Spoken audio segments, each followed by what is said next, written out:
Both Qin Zhou and I have been reborn. In this life, he didn't rescue me in that alleyway, and I never went home with him, drawing on memories from his past life. He rode the wave of opportunity and went south to start a business and put down roots. Meanwhile, I went to the capital thousands of miles away to study and work, where I found new friends and a partner. The next time we met was at his engagement party with that assistant from his past life. That night, Qin Zhou pretended not to know me in public, but after getting drunk, he cornered me in the restroom. "Darling, I miss your hangover soup, let's go home." Seeing this, my friend panicked and pulled him away. "President Qin, this is my senior's wife. Your wife is outside." Hearing those words, Qin Zhou froze completely, his eyes turning frighteningly dark. The agonizing scenes from my past life were replaying before my eyes. In the dead of night, a gang of thugs cornered me at the alley's entrance. It was the 5th day since my rebirth. No matter how hard I tried to evade them, they appeared like ghosts, just as they had in my previous life, grabbing my hair and kicking me into the deserted alley. A sharp pain shot through me as I curled on the ground,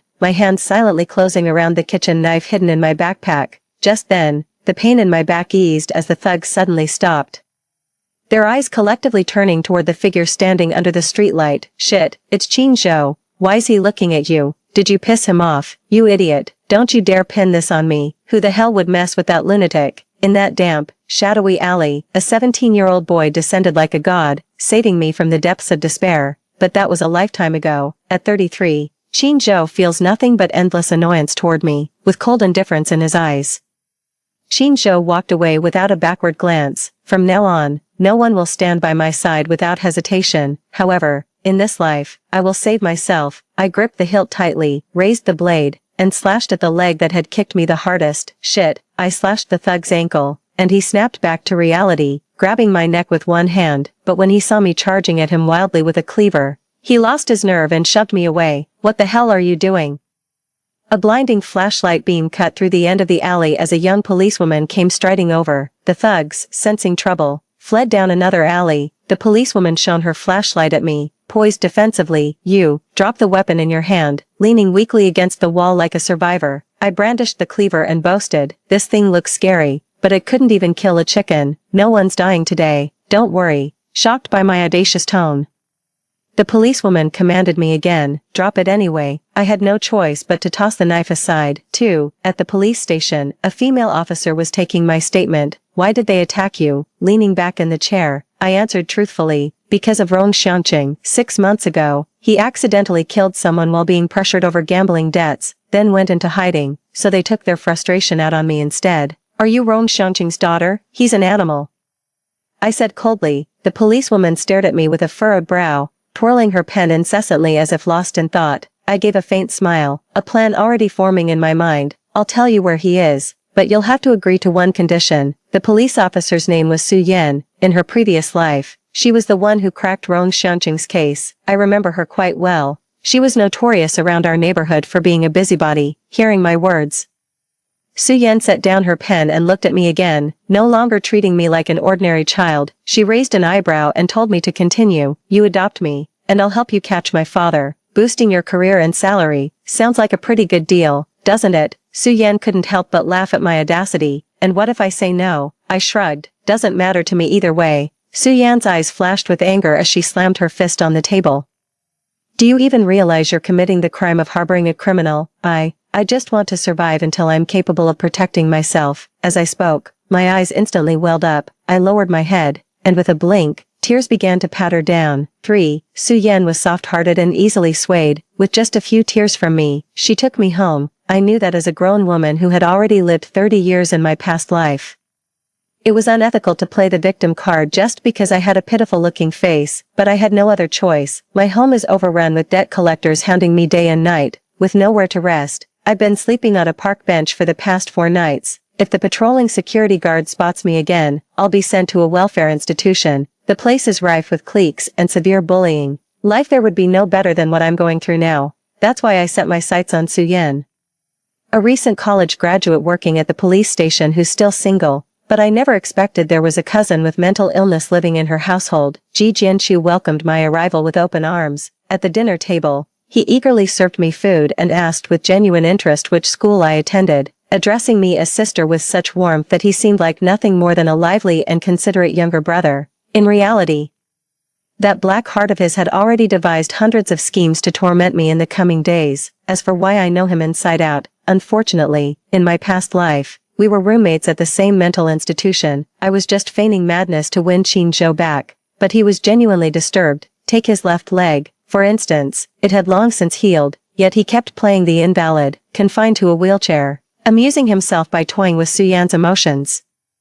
I actually learned about this from the director in my previous life. Thank goodness I spent the last year of my past life butting heads with him at the mental hospital and suffered plenty of his underhanded tricks, otherwise I would have totally fallen for his trap. So the next morning, when he cheerfully woke me up for breakfast, I secretly swapped his bowl of porridge with mine. Sure enough, when I got back from school, I saw his handsome face had turned pale with a sickly greenish tint.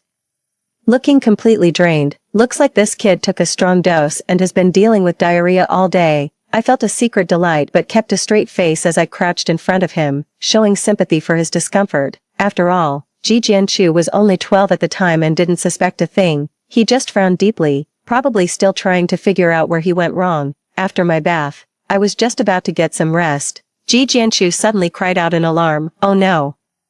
The necklace my mom gave me is gone." I had a bad feeling about this, and then I heard him say, "The cleaning lady must have accidentally thrown it away with the trash when she came by earlier. Sis, could you please check the dumpster downstairs for me?" Suyan knew his tricks all too well. "Ji Jianchu, don't you dare pull another stunt." I gently tugged Suyan's sleeve, putting on my most innocent look. "It's alright, Officer Su, it's just downstairs. I'll be back as soon as I find it." I'm sure little brother wouldn't play a prank on me. No way I'm going to look for that damn necklace. I dashed to the convenience store downstairs, bought a 5-cent ice pop, and stood among a crowd of elderly folks, completely engrossed in watching the big, boxy TV set up at the store entrance. Just then, a familiar voice cut through all the noise. It was Qin. It's not far from his place, and this is the only convenience store on the whole street, so running into him isn't surprising. He was holding an ice pop and some candies. They were the same kind he used to love buying for me. He doesn't eat this stuff himself, but I'd rather not dwell on who he's buying it for. I dusted off my pants, got up from the ground, tossed the finished popsicle stick into the trash, and walked toward him. When Qin saw me, he recoiled a few steps instinctively, as if I were some venomous creature. I must have been truly unhinged in my past life to have triggered such a visceral reaction in him. I chuckled dismissively. "Were you the one who called the police yesterday?" Qin furrowed his brow. "Don't get the wrong idea. I'd do the same for anyone. Indeed, that's just the kind of person he is, tough and unapproachable on the outside, but soft-hearted underneath. He'd give up his seat for elderly passengers, feed stray kittens on the street, and without complaint, he took care of me. Someone who was being bullied and clung to him, year after year, yet in the 5th year of our marriage. He brought a homeless young secretary into our bed. Brother." A little girl darted out from behind the shelf, tugging at Qin hand as she offered him her snack. "I want more of this, brother." Seeing that familiar face struck me like a thunderbolt, rooting me to the spot. I thought I had become unbreakable, but Xiao Ranran's appearance shattered the armor I'd so carefully rebuilt in an instant, leaving my patched-up heart feeling pierced and battered all over again.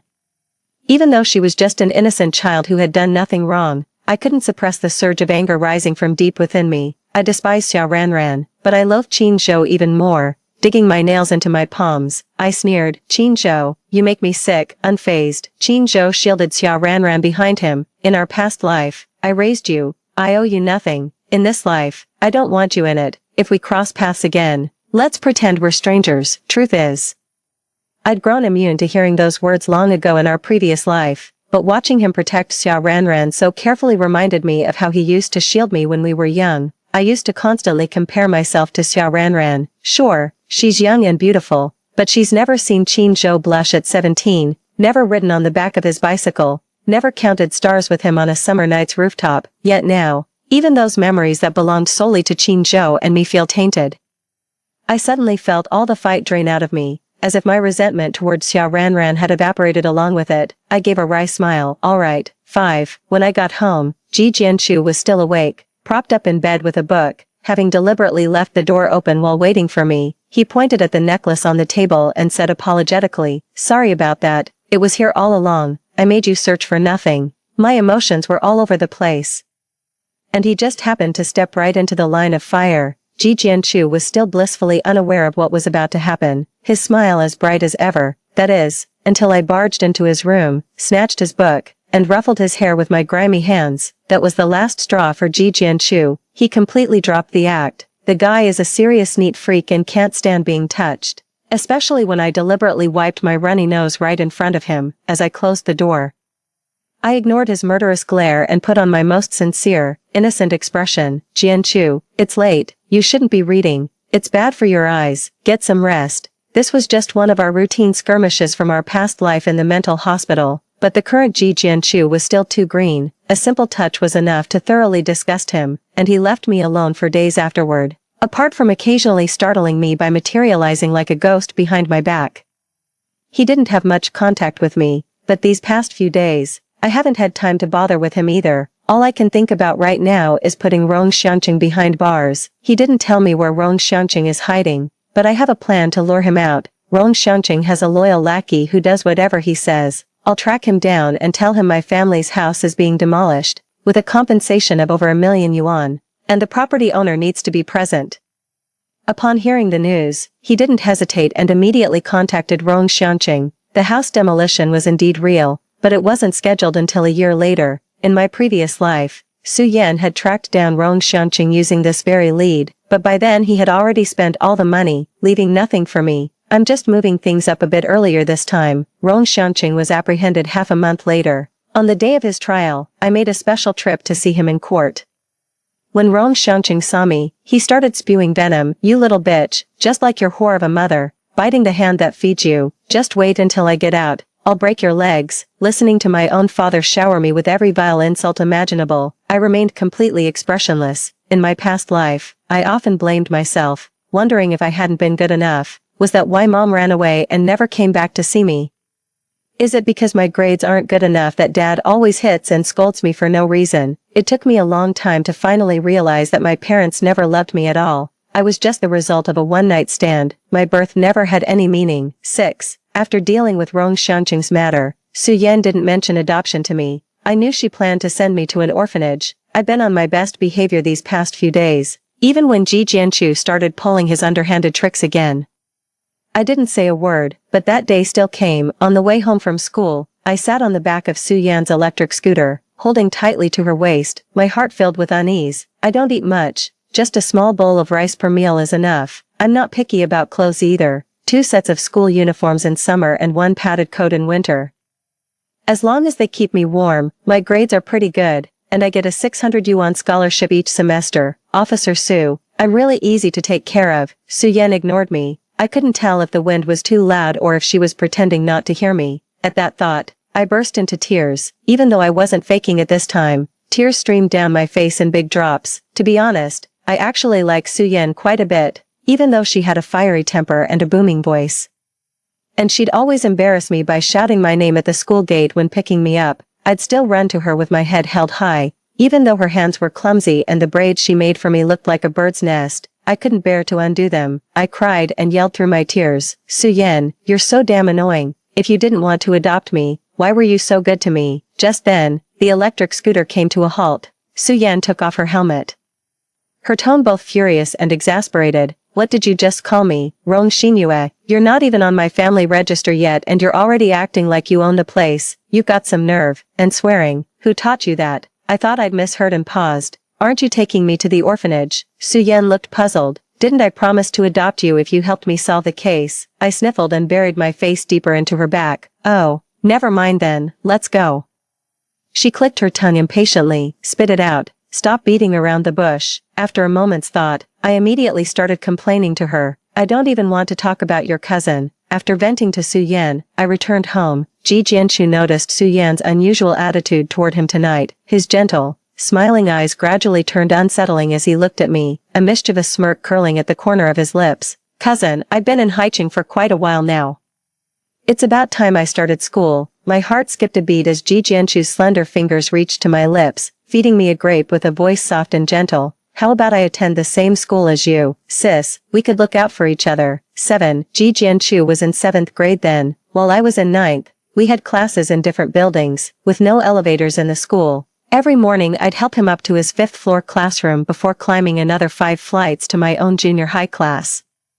Sometimes he'd get a sudden whim and deliberately drop things on the road, making me run back and forth to fetch them. Of course, I gave as good as I got. I'd pour fermented tofu sauce into his backpack, draw pig faces on the back of his uniform. It was a constant back and forth with neither of us giving an inch. This went on for nearly a year. One day on my way home from school, I ran into Xiao Ranran. Qin Zhou usually picked her up, so it was odd that he'd let her go home alone today, in the alley. Xiao Ranran was surrounded by a group of female classmates, clearly being bullied. I knew exactly how it felt to be isolated and helpless. Even though I didn't like Xiao Ranran, I stepped in to help her. Stop it. What kind of cowards gang up on one person? Xiao Ranran clung to me like a lifeline, quickly hiding behind my back. The lead girl snapped angrily, "Miss, she's a thief. She stole the fountain pen my mother gave me." Xiao Ranran shook her head frantically, whispering, I didn't," I asked.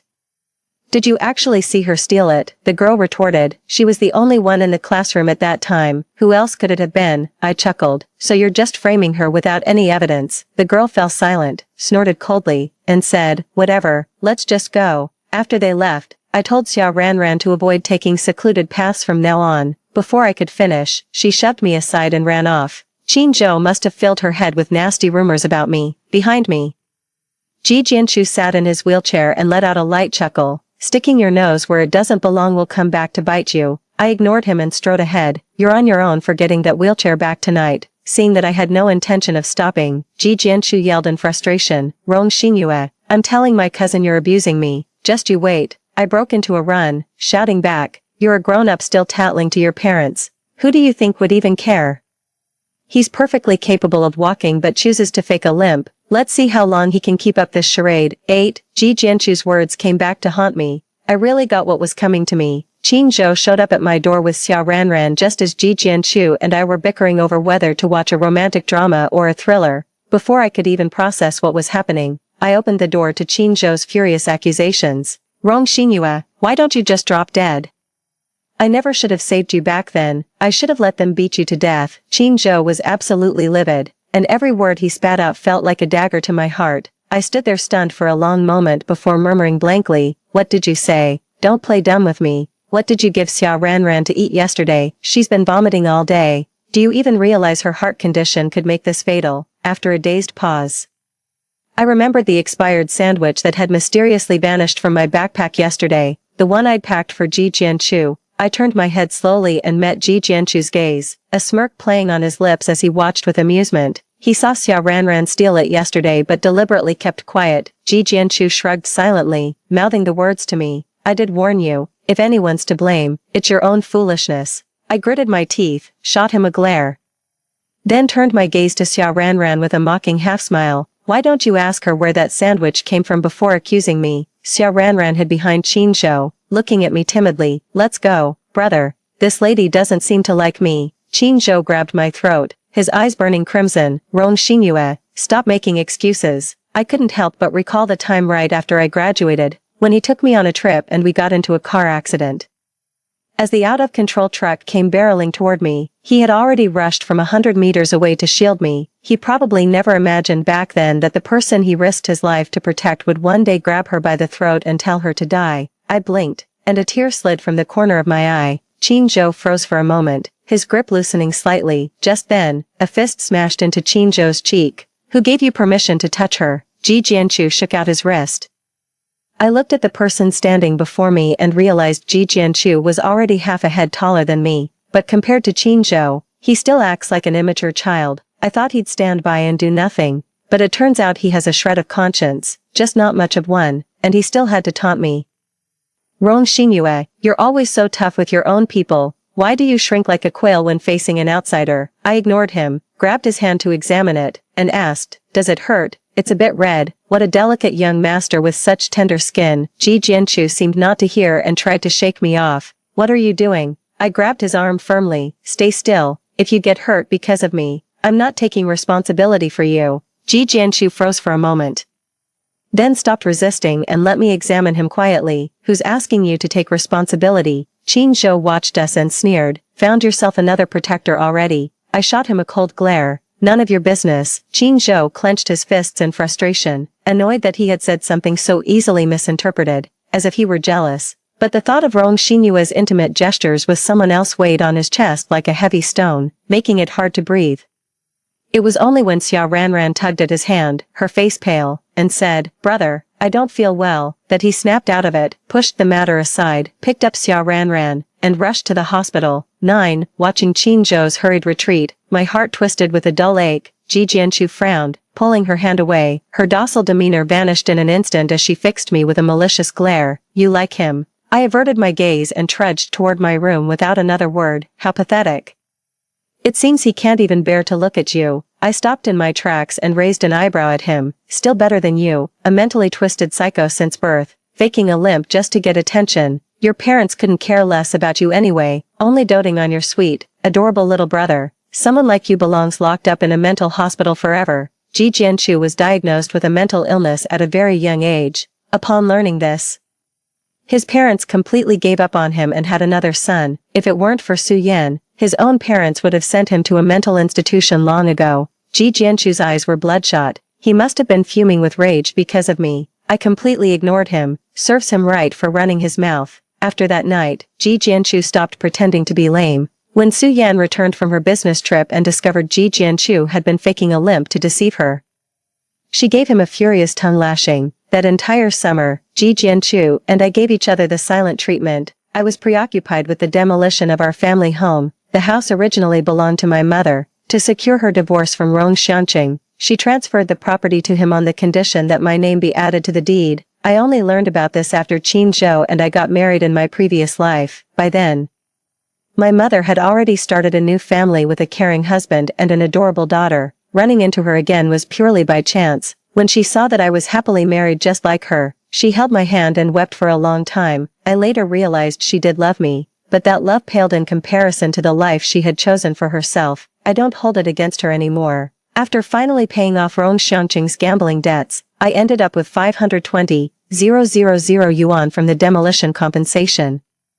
I gave the money to Su Yan to cover my future education expenses. Su Yan ran her fingers over the cash inside. "At this rate, who's taking care of whom?" The day the demolition compensation was issued, I ran into Xia Ranran. She apologized to me. "I've come clean with your brother, sis, I'm sorry." When she saw I wasn't responding, she handed me the candy she was holding and explained further. "I grew up in an orphanage, always being bullied by the older kids and never having enough to eat.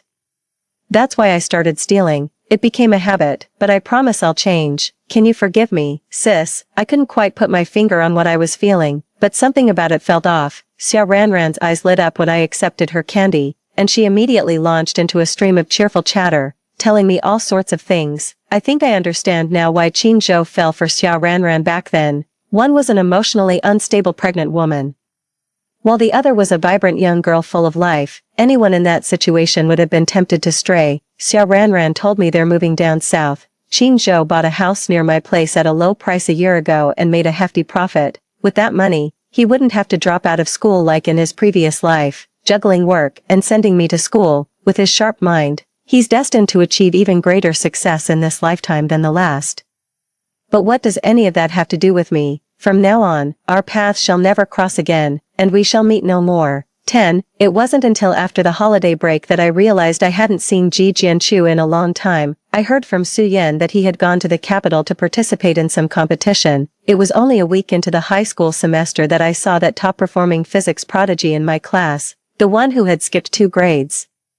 I'd completely forgotten he was a physics professor at Peking University in his past life. Ji Jianchu sat behind me in English class. He leaned over his desk and poked my back, saying, "Rong Xinyue, let's make up." I almost burst out laughing at that. Were we ever even together? I apologize for my previous behavior. Leaning back in my chair, I noticed Ji Jianchu was incredibly close. A faint citrus scent lingered in the air. It was from the new Orange Blossom laundry detergent Su Yan had bought. I couldn't tell if it was coming from him or from me. After a moment of daze, I finally replied, "I apologize to you too." He gently twirled the ends of my hair with his fingers, smiled, and said, "All right." Our deskmate looked at us with a gossipy expression and asked, "What's going on between you two?" I tapped her head with my pen. "What's on your mind, little brother?" As soon as I said that, I felt a chill run down my spine, and a bad premonition instantly arose in my heart. Before I could react, Ji Jianchu raised his hand and said, "Teacher, Rong Xingyue says she knows how to solve this problem. I took a deep breath and felt the overwhelming urge to strangle him. After that, Ji Jianchu and I got along fairly well. We walked to and from school together, occasionally bickering and playing pranks on each other. But when we started our final year of high school, he began acting strangely. He refused to share an umbrella with me, wouldn't stay in the same room, and would fly off the handle at the slightest provocation. I just chalked it up to him hitting puberty and acting out again, so I didn't pay it much mind. Instead, I threw myself completely into my studies. I was well aware that I wasn't naturally brilliant. Although I had outperformed myself in my previous life and got into Hua University, over a decade had passed since then.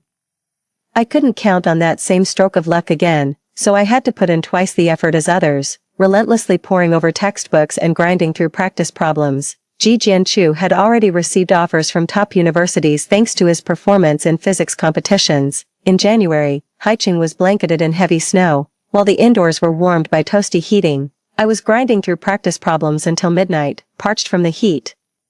So I went to the kitchen for a glass of cold water. Ji Jianchu was watching a romantic drama again. He glanced up as I passed by and suddenly asked, "Which university are you thinking of applying to?" University. He paused mid-sentence, quickly shifting his gaze to the television, his face flushed crimson, hands resting awkwardly on his thighs. Even I couldn't miss the meaning now. After my shower, I'd forgotten to put on a bra. The thin autumn nightgown clung to my silhouette.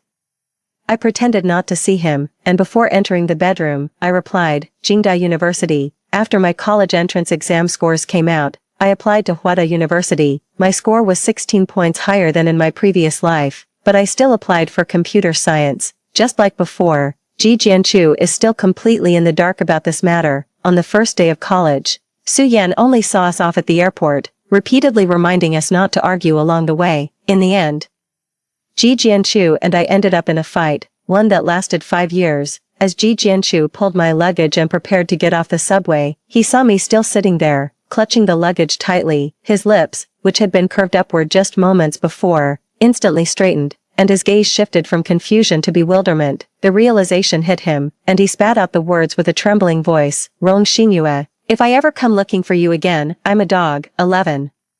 5 years flew by in the blink of an eye. Freed from the part-time jobs that had consumed my previous life, I now had time to compete in events, take on internships, and build a wide circle of friends. Several of them were interested in me, and I tried to open myself up to men other than Qin Zhou, but honestly, I couldn't bring myself to take the plunge with any of them. The whole dating thing just fizzled out. After college, I joined a promising startup where most colleagues were already acquaintances, a tight-knit team with great chemistry. Su Yan got married a year ago and started her own family, so I didn't want to bother her anymore. I ended up buying a pre-owned apartment in Beijing. Back in the summer after high school graduation, Su Yan returned the full 520,000 yuan to me untouched. I used that money to buy Bitcoin and make some investments. My assets multiplied several times over in just 5 years.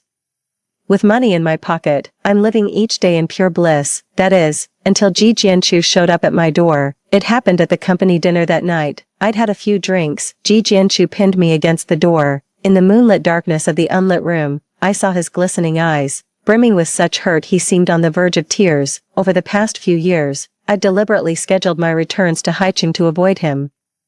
And we've barely crossed paths. I could count the number of times on one hand. He had grown even taller, stooping with his head bowed, looking at me pleadingly. "Rong Xingyue, I'll be your dog. Just look at me, please." Who would have thought that in our past life we wanted each other dead? Someone as proud as him would actually stoop so low to beg me. I sighed helplessly and spoke to him in a gentle, almost maternal tone. "Jianchu, you're still young. It's easy to mistake familial affection for love, I understand. So let's just pretend none of this ever happened." Before I could finish speaking, his lips sealed mine. His kiss was both clumsy and commanding. Perhaps I was drunk. I forgot to push him away and sank into the moment with him. My heart pounded wildly, my limbs turning weak. After what felt like an eternity, Ji Jianchu finally released me. I hadn't noticed when he'd turned on the lights, seeing my eyes still closed. He chuckled softly, then pecked at the corner of my lips as if reluctant to part, his warm breath panting lightly by my ear. "Do you still think of me as a child, sis? Your body doesn't lie. Listen, your heart is racing for me." Ji Jianchu pressed his fingers against my pulse, then brought my wrist to his lips. His laughter was utterly captivating, with that exquisitely sculpted face of his. It would be a lie to say I wasn't attracted, but honestly speaking, I didn't have deep feelings for him. At that moment, it was merely physical attraction, pure hormonal drive. Besides, I didn't want to ruin my relationship with Su Yan because of Ji Jianchu. I turned my face away, rejecting him once again. If my heart stops beating, I'd be dead. 12. No text to translate. But this time, Ji Jianchu didn't seem ready to give up. Every day, he'd dress to the nines waiting for me to get off work, cook meals for me with his own hands, then drive 40 minutes back to campus after dinner.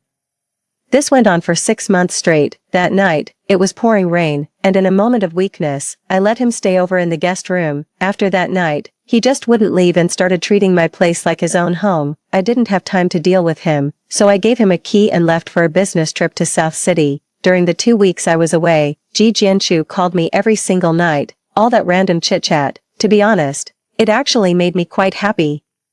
It felt like knowing someone back home was thinking of me, giving me something to look forward to each day at work. On the day our business wrapped up, Jiangjio was heading back to Nanjing for her break and insisted on treating me to a fancy meal. Jiangjio was my junior dorm mate in college. She's now doing her master's at Huada University and has become Ji Jianchu's junior lab mate. We're close, so I didn't stand on ceremony. But I was caught off guard when I realized this lavish feast was actually Qin Zhou and Xia Ranran's engagement banquet. At the hotel, Jiangjio noticed me staring at the engagement photos on the screen and said, "Stunned, aren't you? That's the CEO of Huayu Tech. Our families were neighbors for years. He's a stand-up guy. Even after making it big, he didn't forget about me. Come on, I'll show you how the other half lives." I frowned and turned to leave, crashing someone's wedding. I've got more self-respect than that. You enjoy the free meal. I'm out of here. How can you call it mooching? I gave a proper wedding gift. Let's go. I'm determined to eat my money's worth tonight. The hall was bustling with people. Jiangjio pulled me so hard that I accidentally stepped on someone's foot nearby. When I looked up to apologize, I saw Qin Zhou standing right in front of me, holding my elbow. Jiangjio didn't notice our interaction, seeing it was Qin Zhou.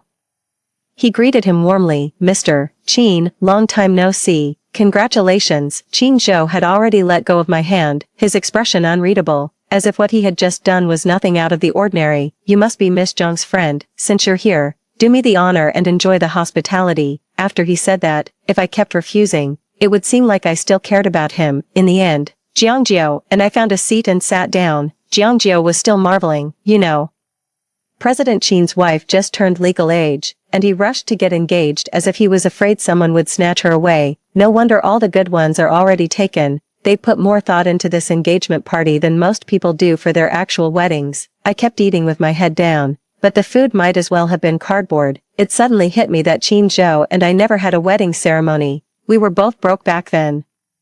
Getting our marriage license at the Civil Affairs Bureau and sharing a meal at a restaurant was the extent of our wedding. I never cared about those things, but Qin Zhou took it to heart. He kept promising that once he made it, he'd put a diamond the size of a pigeon's egg on my finger at the most luxurious hotel in South City. I used to laugh at how over the top he was. Now, years later, the promise he kept was to approach me with another woman on his arm, toasting at my table, collecting myself.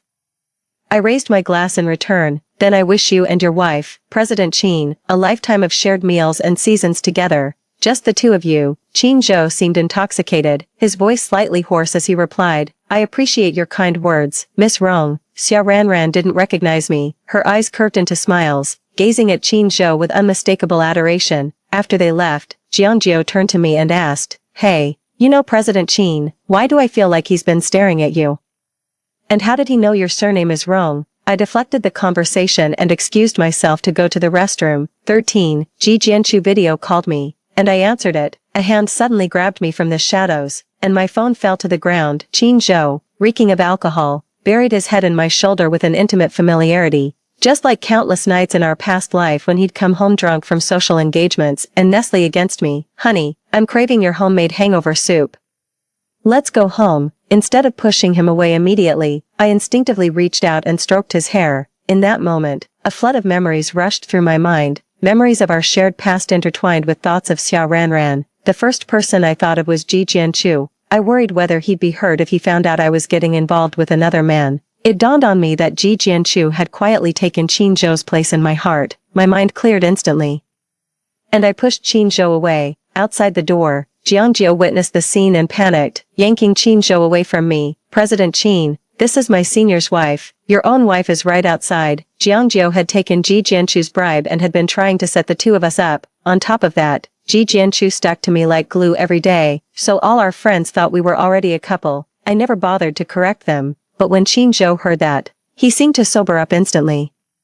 His gaze turning dark and menacing as he stared at me, he loosened his tie with a wry smile and apologized. My mistake, I'll make it up to you another time, Miss Rong. After Qinzhou left, Jiangjio shuddered. Thank goodness you're okay. If our senior found out another man hugged you, I'd be worked to the bone next semester. I stared at the phone that had been on a call just seconds before, now lying on the ground, and thought, I'm done for. 14, but to my surprise, Ji Jianchu didn't seem to care at all. He'd always find subtle ways to probe me whenever I chatted a bit longer with male colleagues. Somehow I got upset and gave him the silent treatment for days. That was until Ji Jianchu saw my WeChat chat history with Qinzhou. On the couch, I watched Ji Jianchu's expression and noticed he was unusually calm, so calm that I thought he'd completely forgotten about Qinzhou's existence. Feeling a pang of disappointment, I snatched the phone back. A week ago, Huayu Technology expressed interest in investing in our company's new project. As the project lead, it fell to me to host Qinzhou when he came to the capital. We kept everything strictly professional throughout. Even our private WeChat exchanges were purely business-related. Without a hint of ambiguity, I deliberately changed Mr. Qin's contact name to Senior Qinzhou just to see if Ji Jianchu would get jealous. But he didn't even bat an eye. I lost interest and was about to change the name back.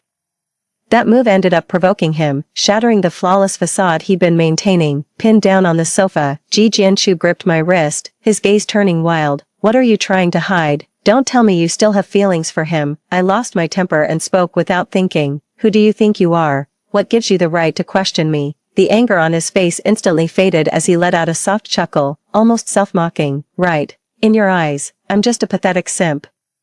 Rong Xinyue, you're heartless. Just as Ji Jianchu turned to leave, I realized I'd gone too far and quickly wrapped my arms around his waist. Don't go. I was just trying to get a rise out of you earlier. There's nothing going on between us. Ji Jianchu's whole body went rigid. His breathing grew heavier like a trapped animal panting softly. When he didn't respond, I slipped my hand inside his shirt. Ji Jianchu, I think I'm falling for you. Do you want to make things official with me tonight?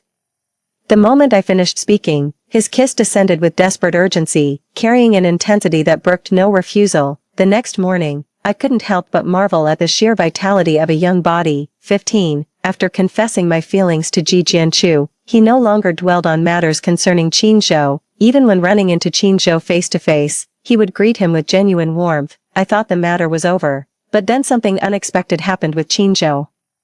I was quite busy with overtime work that day, so I let Ji Jianchu leave first. The meeting didn't end until after 10 p.m. Qinzhou handed us several invitations, saying, I've arranged a banquet at Lin Manor tomorrow evening, and I'd be honored if your colleagues could join us. He's now the lead investor in our company's new project, and since he came in person to extend the invitation, there's really no reason to turn him down. I'm just worried Ji Jianchu might sulk in secret again.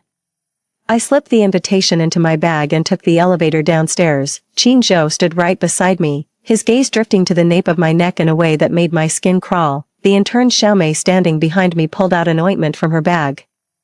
Director Rong, you've got a mosquito bite on your neck. I happen to have some medication with me. Let me apply it for you. I suddenly remembered how Ji Jianchu had become insatiable after his first taste of intimacy, leaving numerous marks all over my body. I smiled awkwardly. Thank you. I appreciate your help. When the elevator reached the first floor, I hurried out with my bag, walking briskly. Just then, Qinzhou suddenly called out to me, Xinyue. This was the first time he'd called me that since my rebirth, and it made me sick to my stomach. Not wanting to make a scene, I swallowed my discomfort and asked, was there something else you needed, Mr. Qin? Qinzhou smiled gently as he handed me the gift bag. I know you're still upset about my engagement, isn't it? Is he out of his mind? Then he completely caught me off guard with a head pat. This is my apology gift for you. An evening gown custom made to your measurements. The open back design perfectly complements the butterfly-shaped birthmark between your shoulder blades. I do hope you'll wear it to tomorrow's banquet. As he finished speaking, Qinzhou cast a provocative glance toward the back of the room. At the same moment, the sound of something dropping echoed from behind me. A few ice-cold droplets splashed against my calves. A chill ran down my spine as I slowly turned around. Ji Jianchu stood right behind me, his eyes hollow and his whole body trembling. At his feet, spilled milk tea covered the floor. From the very shop I'd mentioned to him that afternoon, my mind went blank, as if I'd forgotten how to think, and my body froze stiff. He must have found it unbelievable, wanting to confirm once more. He snatched the gift box from Qin Zhou's hands, and after seeing the dress size clearly, let out a self-mocking laugh. From start to finish, he didn't even glance at me before turning and walking away. Qin Zhou wore the smug expression of a petty man succeeding. He brushed away the tears at the corner of my eye with his fingertip and sighed helplessly. "Darling, from now on your tears should only fall for me." Smack, I slapped Qin Zhou across the face. He touched the cheek I had struck, a smirk playing on his lips as he chuckled softly. His gaze devoured my face with the desperate hunger of a depraved mad dog. "I don't care if you hate me, as long as you come back to me." I couldn't understand why Qin Zhou was suddenly saying these things. It's as baffling as my past life, when I couldn't understand why he loved me so deeply yet suddenly fell for someone else. The way he's acting now makes him look like a complete idiot. Without a word, I slapped him again and hurried after Ji Jianchu. Ji Jianchu hadn't gone far. I followed behind him, my hand twitching with the urge to grab him, but I came to my senses and pulled back. Am I supposed to say that Qin Zhou and I were husband and wife in a past life, which is how he knows my clothing size and the butterfly-shaped birthmark on my back? There's no way I can bring myself to say that, because I know all too well that even the most intimate lover can one day turn the vulnerabilities you've revealed into weapons against you. That's the harsh truth Qin Zhou taught me, just as I realized there was no chance for us anymore. Ji Jianchu took my hand, his voice slightly hoarse. "No need to explain, I believe you." 16. The following evening, Ji Jianchu accompanied me to the banquet. Qin Zhou was a bit surprised to see us walking arm in arm. He probably never expected we'd still be together after what happened last night. With revenge in mind, Ji Jianchu approached Qin Zhou with his wine glass. "I hope you don't mind me bringing a +1, President Qin." Qin Zhou had long mastered the art of concealing his emotions, though his eyes smiled. His bloodless fingertips betrayed the fury raging within him, so intense it seemed he might shatter the glass in his hand. "It's still anyone's game." Ji Jianchu didn't hold back, replying with sarcastic undertones. "Quite the humorist, President Qin. Tired of the roses in your own garden, so now you're eyeing someone else's blooms. You really ought to fix this fickle nature of yours, or you'll end up pleasing no one." Both possessed exceptional figures and striking looks that turned heads even from the periphery of the crowd. The palpable tension between them, thick with unspoken hostility, put everyone on edge. Just as I was about to pull Ji Jianchu away, Xiaomei, an intern who'd been watching the drama, chimed in. "Hey, Director Rong, I heard you two are getting married next month." Qin Zhou's face instantly darkened at her words. I was completely baffled. The instigator, looking smug, put his arm around my shoulder and said, "Yes, the wedding is set for the 15th of next month. Everyone must come, and Mr. Qin, don't forget either." As soon as he finished speaking, Qin Zhou threw a punch at Ji Jianchu. In an instant, the two of them started brawling. I took a deep breath, ignored them, called security, and then stood outside the banquet hall to calm my anger. In no time, Ji Jianchu came back dejected and empty-handed. Qin Zhou had never lost a fight, and Ji Jianchu was no exception. His face was covered in bruises. "You promised not to cause trouble before you came." Walking ahead by myself in the corridor, I snapped angrily. He followed close behind me, clearly irritated himself. "I wasn't causing trouble.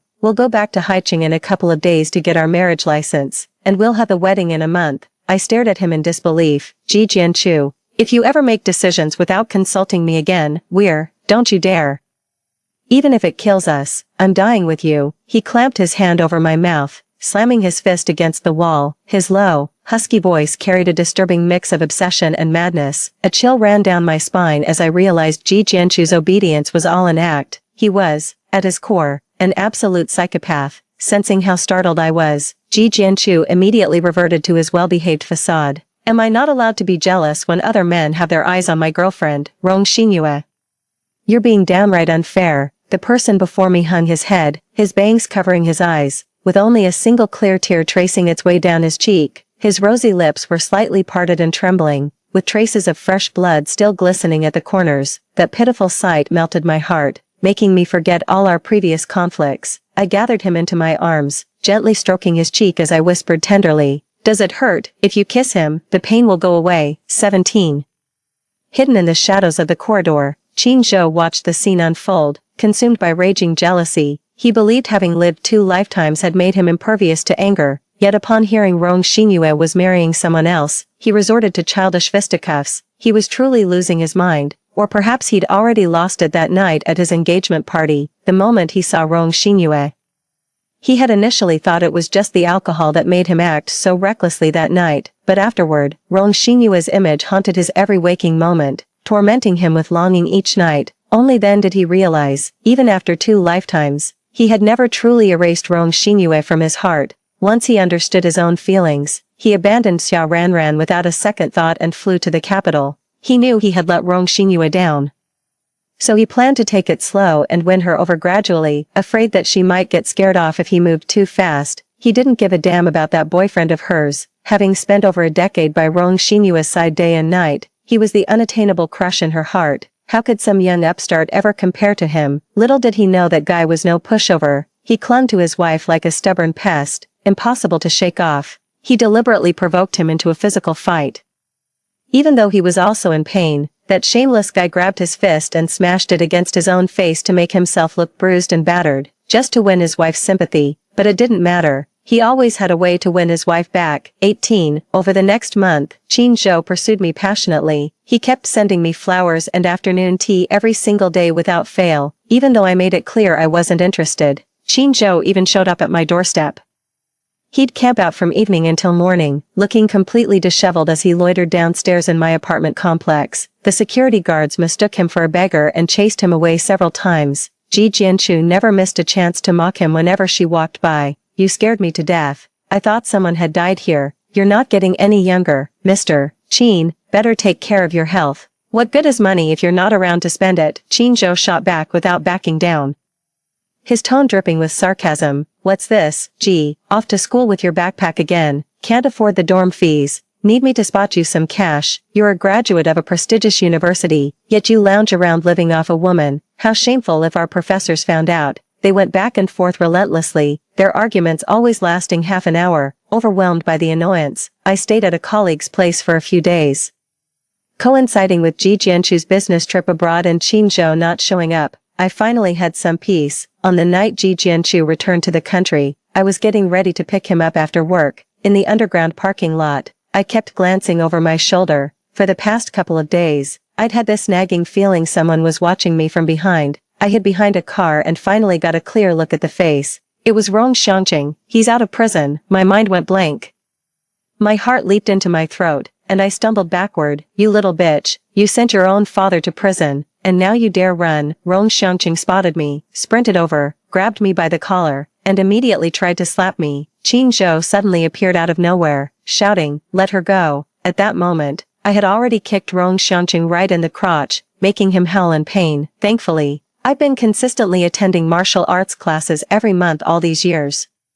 And today it finally paid off. Qin Zhou stood there frozen, completely stunned. He probably never expected that the little girl who used to hide behind her in their past life could now take down a grown man with just a few moves. The security guard pinned Rong Xiangqing to the ground, and I pulled out my phone to call the police. Suddenly, Rong Xiangqing broke free, pulled out a sharp knife, and charged at me like a madman. As I dodged, Qin Zhou threw himself in front of me, and the blade plunged into his chest. 19. In the hospital, when Ji Jianchu and Xiao Ranran rushed over, Qin Zhou was still performing surgery. Xiao Ranran already knew what had happened and didn't blame me. She only asked a few questions about Rong Xiangqing. After learning that I would stop at nothing to put him behind bars, she focused entirely on the operating room. I sat outside the operating room, putting on a calm front so Ji Jianchu wouldn't notice anything was off about me.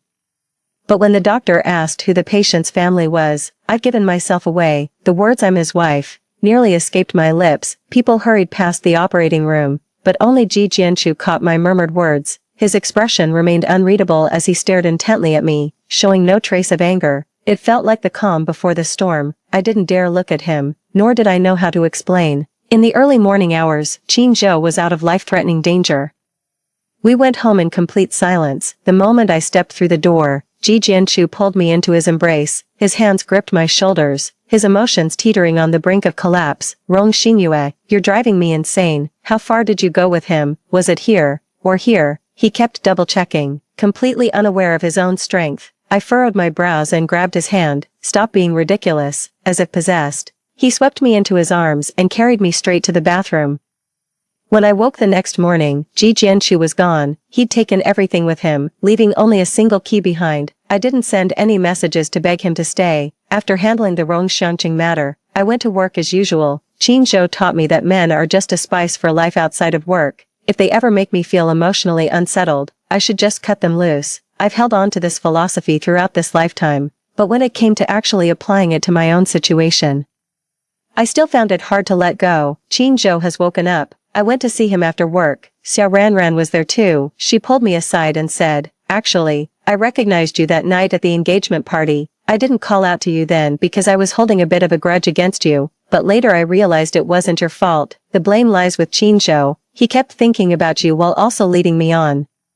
Sometimes I wonder if all these years he's been so good to me because he saw me as a substitute for you. Anyway, let's not talk about this anymore. From now on, whether he lives or dies has nothing to do with me." In the hospital room, Qin Zhou seemed to be in good spirits. He even used the fact that he took a knife for me as leverage to pressure me into coming back to him. I didn't hold back. If you hadn't shown up and caused trouble, I would have already subdued Rong Xiangqing. Qin Zhou's eyes couldn't hide his disappointment. He smiled wryly, "But I heard from the nurse that I'm your husband." I frowned, wishing I could slap my past self from last night. "Crescent, you still love me?" Qin Zhou looked at me, his eyes sparkling with delight. "In love, to be precise, it's more of a habit." From age 14 to 30, Qin Zhou occupied the greater part of my life.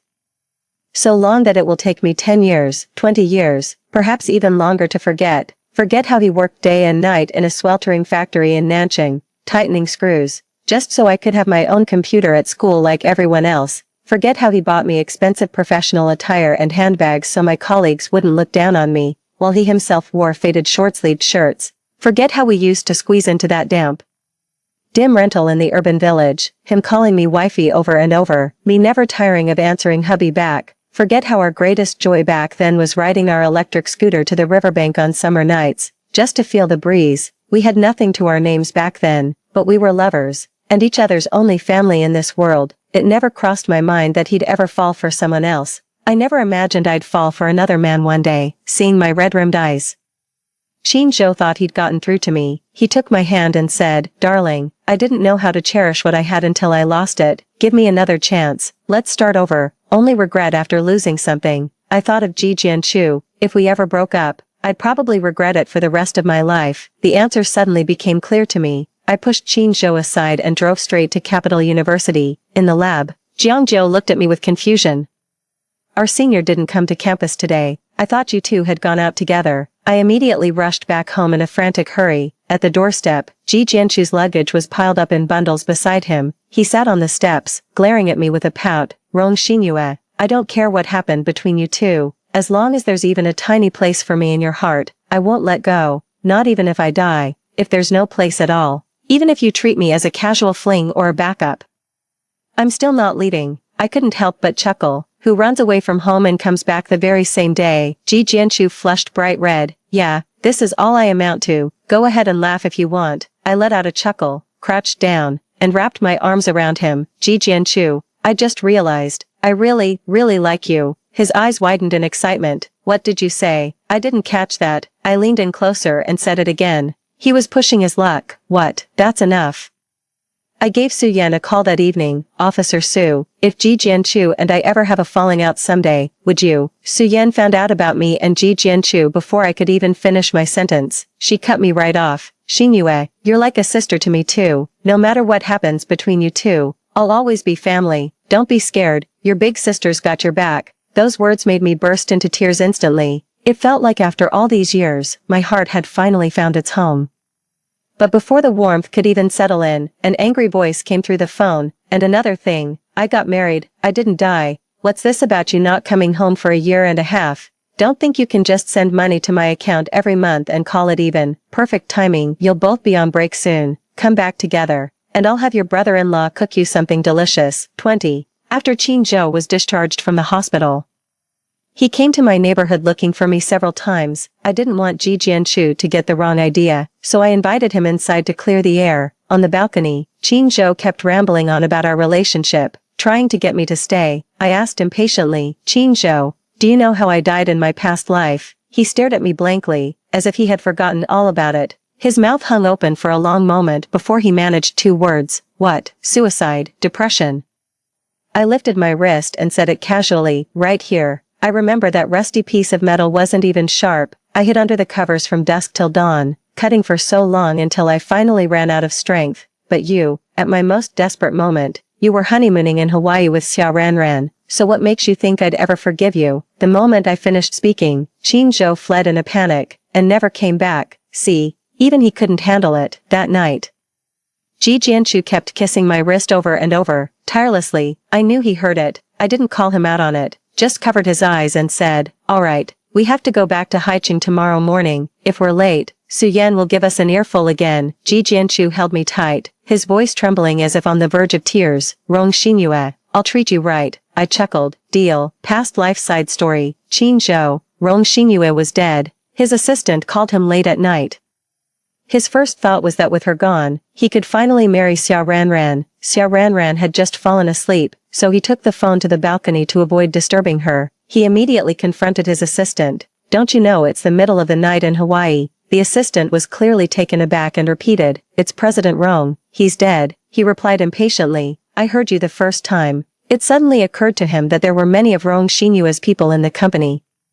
So he softened his tone to avoid appearing too heartless. Understood. Find a good burial plot and arrange a dignified funeral. I'll be back tomorrow. Qin Zhou had remained largely unaffected by Rong Xinyue's death, until the 10th anniversary of her passing. Whenever he looked at his daughter with Xiao Ranran, his thoughts would drift to the child Rong Xinyue had lost. That was a girl too. After Rong Xinyue found out about him and Xiao Ranran, she went to the hospital and had an abortion. That was the child he had been looking forward to for 6 months. He only slept with Xiao Ranran once. How could she bring herself to abort their child? He absolutely loathed Rong Xinyue back then. It was also the first time he laid hands on Rong Xinyue. To this day, he still remembers the look on her face and her words. If we have this child, should we let her grow up watching her parents argue every day like I did? Or are you planning to have her call Xiao Ranran mom? Rong Xinyue was crying hysterically. The words seemed to strike a chord with what little conscience he had left. He held Rong Xinyue and told her, we can have another child. In truth, he still loved Rong Xinyue at the time. His affairs with other women were merely casual flings. As long as she let bygones be bygones, he would turn over a new leaf. Once you cross that line, it becomes a habit. He ended up bringing his mistress to the office. Xiao Ranran was young and charming. Always knew how to sweet-talk him, and he adored that about her. Unlike Rong Xinyue, who was always preoccupied with work and had such a sharp tongue, and after getting pregnant, she'd fly off the handle at the slightest provocation. Nothing like the lively and fun person she used to be. That's what Qin Zhou thought 10 years ago, a decade later.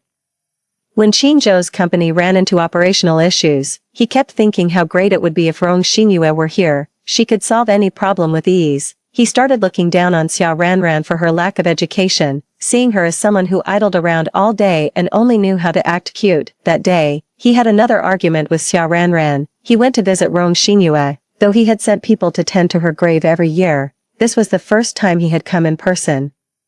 Leaning against Rong Xinyue's tombstone, he gazed at the beautiful scenery around and felt the money was well spent. He suddenly felt like crying. From childhood, Rong Xinyue's greatest desire was to have a home of her own, but after being with him, they spent most of their time living in rented apartments. After years of hard work, she had finally saved over 4 million for a down payment, only for him to use it all for his startup. Later, when he made money and bought his own place, Rong Xinyue spent months painstakingly renovating it, but before she could even move in, he had her committed to a psychiatric hospital. He buried his face in his hands, weeping uncontrollably, and stayed there all night. The next morning, he ran into Rong Xinyue's mother and learned it was the anniversary of her death. Her mother hurled all sorts of insults at him, but none of it registered, except the word suicide, which pierced through everything else. He asked in disbelief, suicide?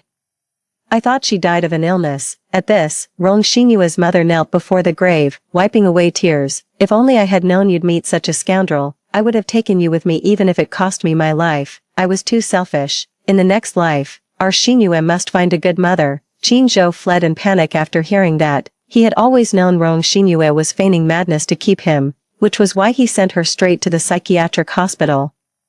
He thought she would only last a couple of days before agreeing to divorce him. How could someone as fiercely attached to life as Rong Xinyue ever commit suicide? All these years, he thought she had died of an illness. He went to the psychiatric hospital where Rong Xinyue had been staying and only found out after asking. Rong Xinyue suffered from severe depression, had long shown signs of self-harm, and didn't want to live. It was only because a fellow patient often kept her company that she managed to hold on for one more year. That night after returning home, he dreamed of Rong Xinyue again. In fact, he had been dreaming of her frequently over the past few years, always the same dream, only this time, the dream felt more vivid. In the dream, both he and Rong Xinyue were reborn into their youth. But the one who traveled back in time was the 32-year-old Qin Zhou. He still didn't know Rong Xinyue had already died. And he treated her terribly. A decade had passed in the dream before it finally dawned on him, but by then, Rong Xinyue had already left him for good. Like a thief in the night, he secretly watched her walk down the aisle with another man, get married, and start a family with a lovely daughter. He stumbled along the roadside, completely unhinged and out of his mind. In the end, he was struck and killed by an out-of-control truck. Qin Zhou jolted awake from his dream, drenched in cold sweat. He wiped his brow and found his hand covered in crimson blood. The wail of an ambulance siren pierced his ears. The realization finally hit him. This was no dream. He had actually been killed by the car. Story 2. My mother said she was a raider, and if she couldn't make my father fall in love with her again, she would be eliminated by the system, completely wiped out. I secretly told my father, but my father said, "Then let her die." My mother also heard these words. She didn't cry but just gently hugged me. Later, my mother really died, but my cold and heartless father went crazy. 1. My mother had been sleeping for a very long time. It was already time to send me to kindergarten, but she still hadn't woken up. I touched her body. It was cold and stiff. It didn't have the warmth and softness of usual. "Mom, I'm hungry." I shook her hard, but she still didn't open her eyes. She wasn't like this before. In the past, even if I just made a little sound, she would immediately wake up, hold me in her arms, and gently soothe me, but now she was sleeping so soundly. I pulled the quilt to cover her properly, then climbed out of bed and picked up the phone to call my father. My father hadn't come home for several days. Aunt Lynn, the neighbor, said that his first love had divorced and come back last month, and he didn't want me and my mother anymore. Aunt Lynn also said that my mother looked very much like his first love. And my father must have married my mother because he mistook her for his first love. I didn't know what a first love was, so I ran to ask my mother. After a long silence, my mother said, "That is something that has never been obtained and something that is in the past." I didn't understand. I began to dislike the moon, because it took my father away from me. 2. In order to prevent me from using the phone, my mother set a password for it, and I couldn't call my father. I held the phone in front of my mother's face, but the phone didn't open automatically as it usually did. I said to the phone, "Siri, I won't secretly watch cartoons anymore. Please open up quickly. I want to call my father." But Siri ignored me. I knocked on Aunt Lynn's door, but no one was at home, so I climbed back into bed and lay beside my mother, looking at her. My mother was very beautiful, and she was beautiful even when she was sleeping, more beautiful than the fairies on TV. In the past, my father often looked at my mother when she was sleeping, and then he would carry my mother from beside me to their room. He bit my mother like a puppy. My mother was most afraid of dogs, but she didn't push my father away. The next morning, my mother would always get up late and be in a hurry to make breakfast for me and my father. Adults always say that children don't remember things, but I remember everything. I remember that no matter how flustered my mother was at that time, there was always a smile in her eyes, but my father didn't smile. He would just sit there and look at his phone, and after finishing breakfast, he would go to the company and drop me off at kindergarten. By the way, the teachers in the kindergarten liked it when my father sent me there. I heard them say that my father was the most handsome among all the fathers, tall, handsome, and rich, just like a star. They also said that my father was cold and indifferent to people, and he would be more perfect if he were a little more gentle. I didn't think they were right. Obviously, Song Muen's father was the most handsome. Every time Song Muen's father sent him to kindergarten, he would carry him on his shoulders. How cool. While my father would just lift me out of the car and let me go into the kindergarten by myself. 3. I took out the photo in my mother's hand. We took this photo at the art museum a few days ago. My father originally had something to do and didn't want to go with us, but my mother grabbed him and said, "Just take one more photo. Yaya can look at it when she grows up. Otherwise, it would be so pitiful." I saw tears in my mother's eyes, but she held them back and didn't cry. My father finally agreed. In the photo, my mother was holding me in a princess dress and leaning gently on my father's shoulder. My father didn't push my mother away. He quietly let her lean on him. Among the three of us, I was the one who smiled the happiest. Before going to bed yesterday, my mother held me and we looked at this photo together. She kissed my face and said, "I wish I could be more useful. Yeah, you have to grow up bravely and never be afraid." I happily rolled around in her arms and said, "Okay. I will grow up bravely." She also smiled, but there were tears on her face. She had been crying a lot recently, even more than me. Later, she soothed me to sleep. In a daze, I heard her pleading with someone, "Why did you come so early? The time hasn't come yet. Let me make a call to arrange for my daughter. She's only 3 years old. Please." I didn't know who she was talking to. There were only the two of us at home, but I was so sleepy that I couldn't even lift my eyelids. When I woke up, my mother was lying beside me. The quilt wasn't properly covered, so her body was so cold. I held my mother's hand with my little hand, hoping she would get warmer. Unfortunately, it didn't work. After a while, my mother's phone rang. I went to answer it, but the ringtone stopped. The phone was out of power. I charged the phone, but the call didn't come again. I was hungry, so I moved a small stool and opened the refrigerator, but I could only reach a bag of bread. I also wanted to get the milk in the refrigerator. As a result, the stool tipped over, and I fell heavily. "Mom, it hurts." I cried and went to find my mother. My mother still didn't wake up. She was clearly the most afraid of me falling or getting hurt. I cried until I was tired and then fell asleep beside my mother. Then in my dream, I heard my father's voice. No, it wasn't a dream. My father had really come back. I opened my eyes and indeed heard the sound of entering a password. The door was opened, but my father didn't come in. Only his voice came. Yaya's kindergarten called and said she didn't go to school. I came back to check. "Don't worry, it's like this just after the surgery. You go and ask the doctor first. I'll come to find you right away." He was on the phone, and his tone was so gentle. He had never spoken to me and my mother like this before. He was always plain with us, and sometimes even cold. "Father." I climbed out of bed beside my mother and ran out. My father frowned when he saw me. "Why aren't you dressed? Where's your mother?" I stopped and didn't dare to go over. Standing at the door of the bedroom, I said in a low voice, "Mom is sleeping in bed." He didn't go to see my mother. He just said coldly to my mother, "Meng Yao, I'll give you 3 more days to think about it. I'll give you the house and the car here. Sign the divorce papers early. It'll be good for both of us." Something fell in the bedroom. I thought my mother had woken up and ran to take a look. It turned out that the phone hadn't been placed properly while charging and had fallen to the ground. I went out again to call my father, but he had already taken the elevator and left. I stood on tiptoe and wanted to press the elevator button to go down and find him, to tell him that I couldn't wake my mother up no matter what. But my mother said that children should absolutely never take the elevator alone. Once I was being naughty and took the elevator to the underground garage. My mother searched for me for a long time and even cried in a hurry. I went back and lay down beside my mother again. I didn't want my mother to cry. She looked so sad when she cried, and she even secretly hid so that I wouldn't see her. I like it when she smiles. 5. I had already finished the bread, and I could only drink water. Even after drinking water, I was still hungry, and my mother still hadn't woken up. I thought my mother was sick. When I was sick, I also slept a lot, but I would get better after my mother fed me medicine. I found the medicine I took when I was sick and fed it to my mother. My mother didn't open her mouth, and it was very difficult for me to stuff the medicine in. I was sleepy again and fell asleep next to my mother. When I woke up, kindergarten was already over. I squatted on the balcony and looked down. Song Muen was being carried on his father's shoulders, and his father's other hand was holding his chubby mother. Song Muen said that his mother wasn't fat but pregnant, and he would soon have a little brother or sister. I also wanted to have a little brother or sister so that we could play with toys together and go to kindergarten together. When Aunt Lin came to visit, she also said to my mother, "Yaya is 3 years old. You and Xiao Jiang can have another child. He's the only son in the Jiang family, and with his good conditions, he's easily coveted. It's more secure for you to have another child." My mother said, "A relationship tied down by a child isn't reliable, and he's very busy with the company recently." Aunt Lin laughed and said, "What busy? Last month,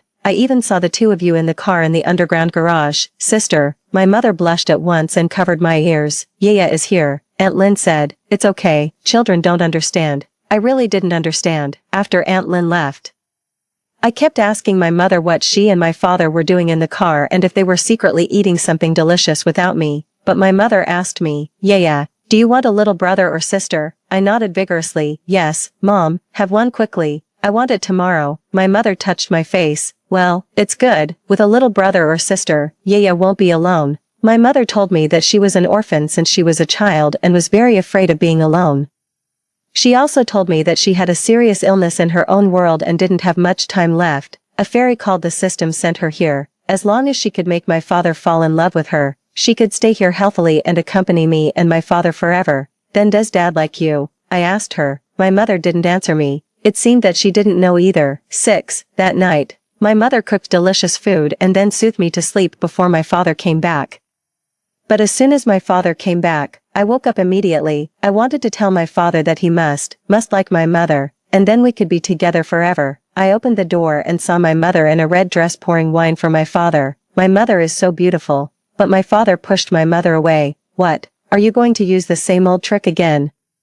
He was angry, my mother was stunned, and I was also a bit scared. My mother put down the wine bottle in a panic. I don't know what you're talking about, my father sneered. 5 years ago, was it really just a coincidence that you appeared in that bar? You just knew what I needed most at that time and deliberately got close to me. My mother didn't say anything, just kept her eyes lowered, as if she had done something wrong. My father stood up. I hate being deceived and used the most. We'll get a divorce tomorrow. I'll give you the house and the car here, and yeah will also be yours. I'll give you another sum of money, enough for you to live comfortably for the rest of your lives. I knew what a divorce was. Sumohan in our class, her parents got divorced. She lives with her father, and she said it's very difficult to see her mother no matter how much she misses her. My mother's tears fell one after another. Like falling pearls, my father didn't comfort her. Why are you crying? Didn't you scheme to marry me just for these things? My mother shook her head. No, I don't want these things. Even if you didn't have all this, I still like being with you. My father didn't believe her, and he left. He left my mother standing there alone for a long time. She said to herself, "You've forgotten. At that time, you held me and told me not to leave. You said you liked me very much. That was the first time I was liked by someone." 7. Mom, I also like you very much, I said to my mother. My mother closed her eyes and didn't respond to me. I kissed my mother's face. My mother liked it when I kissed her the most. She said I was her little angel, a treasure more precious than her own life. Then I smelled a strange smell on my mother. I didn't like this smell. My mother was always clean, fragrant, and soft, and she had never had such a smell before. I went to the bathroom and brought the body wash my mother usually used and smeared it on her body, but it only smelled nice for a while, and then the strange smell came back. Mom, wake up. I couldn't help crying. The more I cried, the sadder I became. It thundered and rained outside. I was most afraid of thunder and hid under the quilt, too scared to come out, but my mother said that I should grow up bravely and not be afraid. I climbed out of the quilt again and wanted to call my father again, to tell him that my mother still didn't wake up even after taking the medicine and that she was very sick, but the phone screen was black, and I couldn't find the place to make a call. I was charging the phone, so why was it still black? I thought my father would call. He must have heard the thunder too. In the past, when it thundered, he would come to my room and stay with me and my mother. He said I was too timid, like a little mouse. I said angrily to him, "I'm not a little mouse, I'm not." "Then what are you?" he asked me. I put my hands on my hips and told him confidently, "I'm your little baby." He smiled then, and my mother smiled too. I admit that he was more handsome than Song Muen's father at that time, but he didn't smile often, so he wasn't handsome for a long time. I waited and waited, even after the thunder stopped and the rain stopped. I still didn't wait for my father's call. 8. As soon as I woke up the next day, I fed my mother medicine again. Someone rang the doorbell. Finally, someone was here. Was it my father coming back? It shouldn't be. My father always enters directly by entering the password and won't ring the doorbell. Maybe it was a bad person. My mother said that children shouldn't open the door to strangers easily. It's very dangerous. Who is it? I asked, standing at the door. Yeah, it's me, Aunt Sue. I was so scared that I immediately blocked the door. You can't come in. Go away. Aunt Sue was someone even worse than a bad person. Although she looked a bit like my mother, when she came a few days ago, she made my mother cry for a long time. It was the day after my father left. In the morning, someone rang the doorbell. My mother went to open the door, and this Aunt Sue was standing outside. She said her name was Sue Rui. She looked my mother up and down and smiled. "You really do look a bit like me." My mother's face looked very bad at that time. I had never seen my mother like that before. But I didn't think she looked that much like my mother. My mother's eyes were gentler and more beautiful. Even Song Muen admitted that my mother was more beautiful than his mother. Anyway, no matter how much someone else looks like my mother, I can recognize my mother at a glance. That day, Aunt Sue walked into our house, looked around inside and out, and then sat down on the sofa. My mother asked me to go and play in the room, but I didn't want to. I wanted to stay with my mother, Aunt Sue said. If it were my Junjun being so disobedient, I would have already taken action. My mother held me in her arms and said, "It's just a child acting coquettishly. How can that be considered disobedient? I can discipline my child, but no one else can lay a hand on her." Aunt Sue smiled and said, "If you don't educate her, someone will naturally teach her a lesson when she enters society in the future." My mother said, "I don't need you to worry about what will happen in the future." My mother always spoke softly, and this was the first time I heard her speak with anger in her voice. Aunt Sue replied, "How is it none of my business? Didn't Jiangshi already ask you for a divorce? In the future, half of the money he gives you will also be mine." My mother took a sip of tea and said, "Then don't forget that half of every penny he has now belongs to me." Aunt Sue left angrily. Before leaving, she said, "You're just occupying someone else's place by relying on a face that looks like mine." My mother looked at her and said, "If you hadn't left him and married someone else when his family was going through the toughest times, how could I have had the chance to occupy someone else's place?" At that moment, my mother was like a female warrior in a cartoon, but after Aunt Sue left, my mother cried in the bathroom. I heard her talking to someone. She said that if my father didn't like her anymore, she would be eliminated, she would be completely wiped out and would never be able to see me again. She also said that she shouldn't have been greedy, she shouldn't have wanted children around her knees after getting love, and she shouldn't have given birth to me and made me suffer. 10. I called my father and told him what my mother had said, that my mother might die. My father asked me, "Is your mother by your side? Did she teach you to say that?" I said my mother wasn't there. And I wanted to tell my father on my own, but my father got angry and said, "Then let her die. You're a bad guy, Dad." I started crying, although I didn't know what death meant. I just felt so sad. After hanging up the phone, I turned around and saw my mother standing at the door.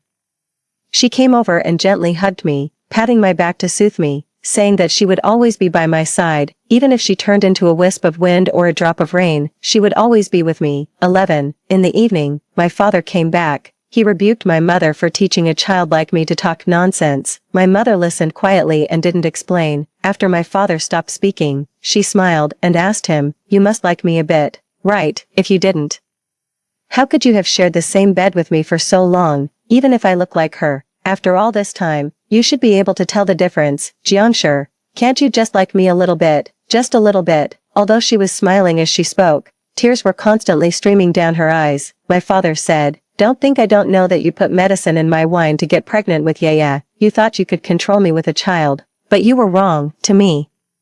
You're just a physical need." After my father said the last sentence, my mother stopped smiling and crying. She just stared at my father without moving, like the beautiful porcelain doll in my toy box. Finally, she said to my father word by word, "I won't divorce you. I won't even if I die." 12. Aunt Sue continued knocking on the door outside. "Yaya, open the door. Auntie has brought you something delicious. And brother Junjun is also here." I also heard a little boy losing his temper, saying that he didn't like it here and wanted to go back and play games. "I won't open the door for you. You guys go away," I said loudly, although I was very hungry and really wanted to eat something. Aunt Sue stopped talking to me. She directly called my mother's name, "Meng Yao, come out, let's talk again. You don't have to avoid me like this. We'll still have to meet in the future. Why bother clinging to someone who doesn't like you?" After a while, she finally left.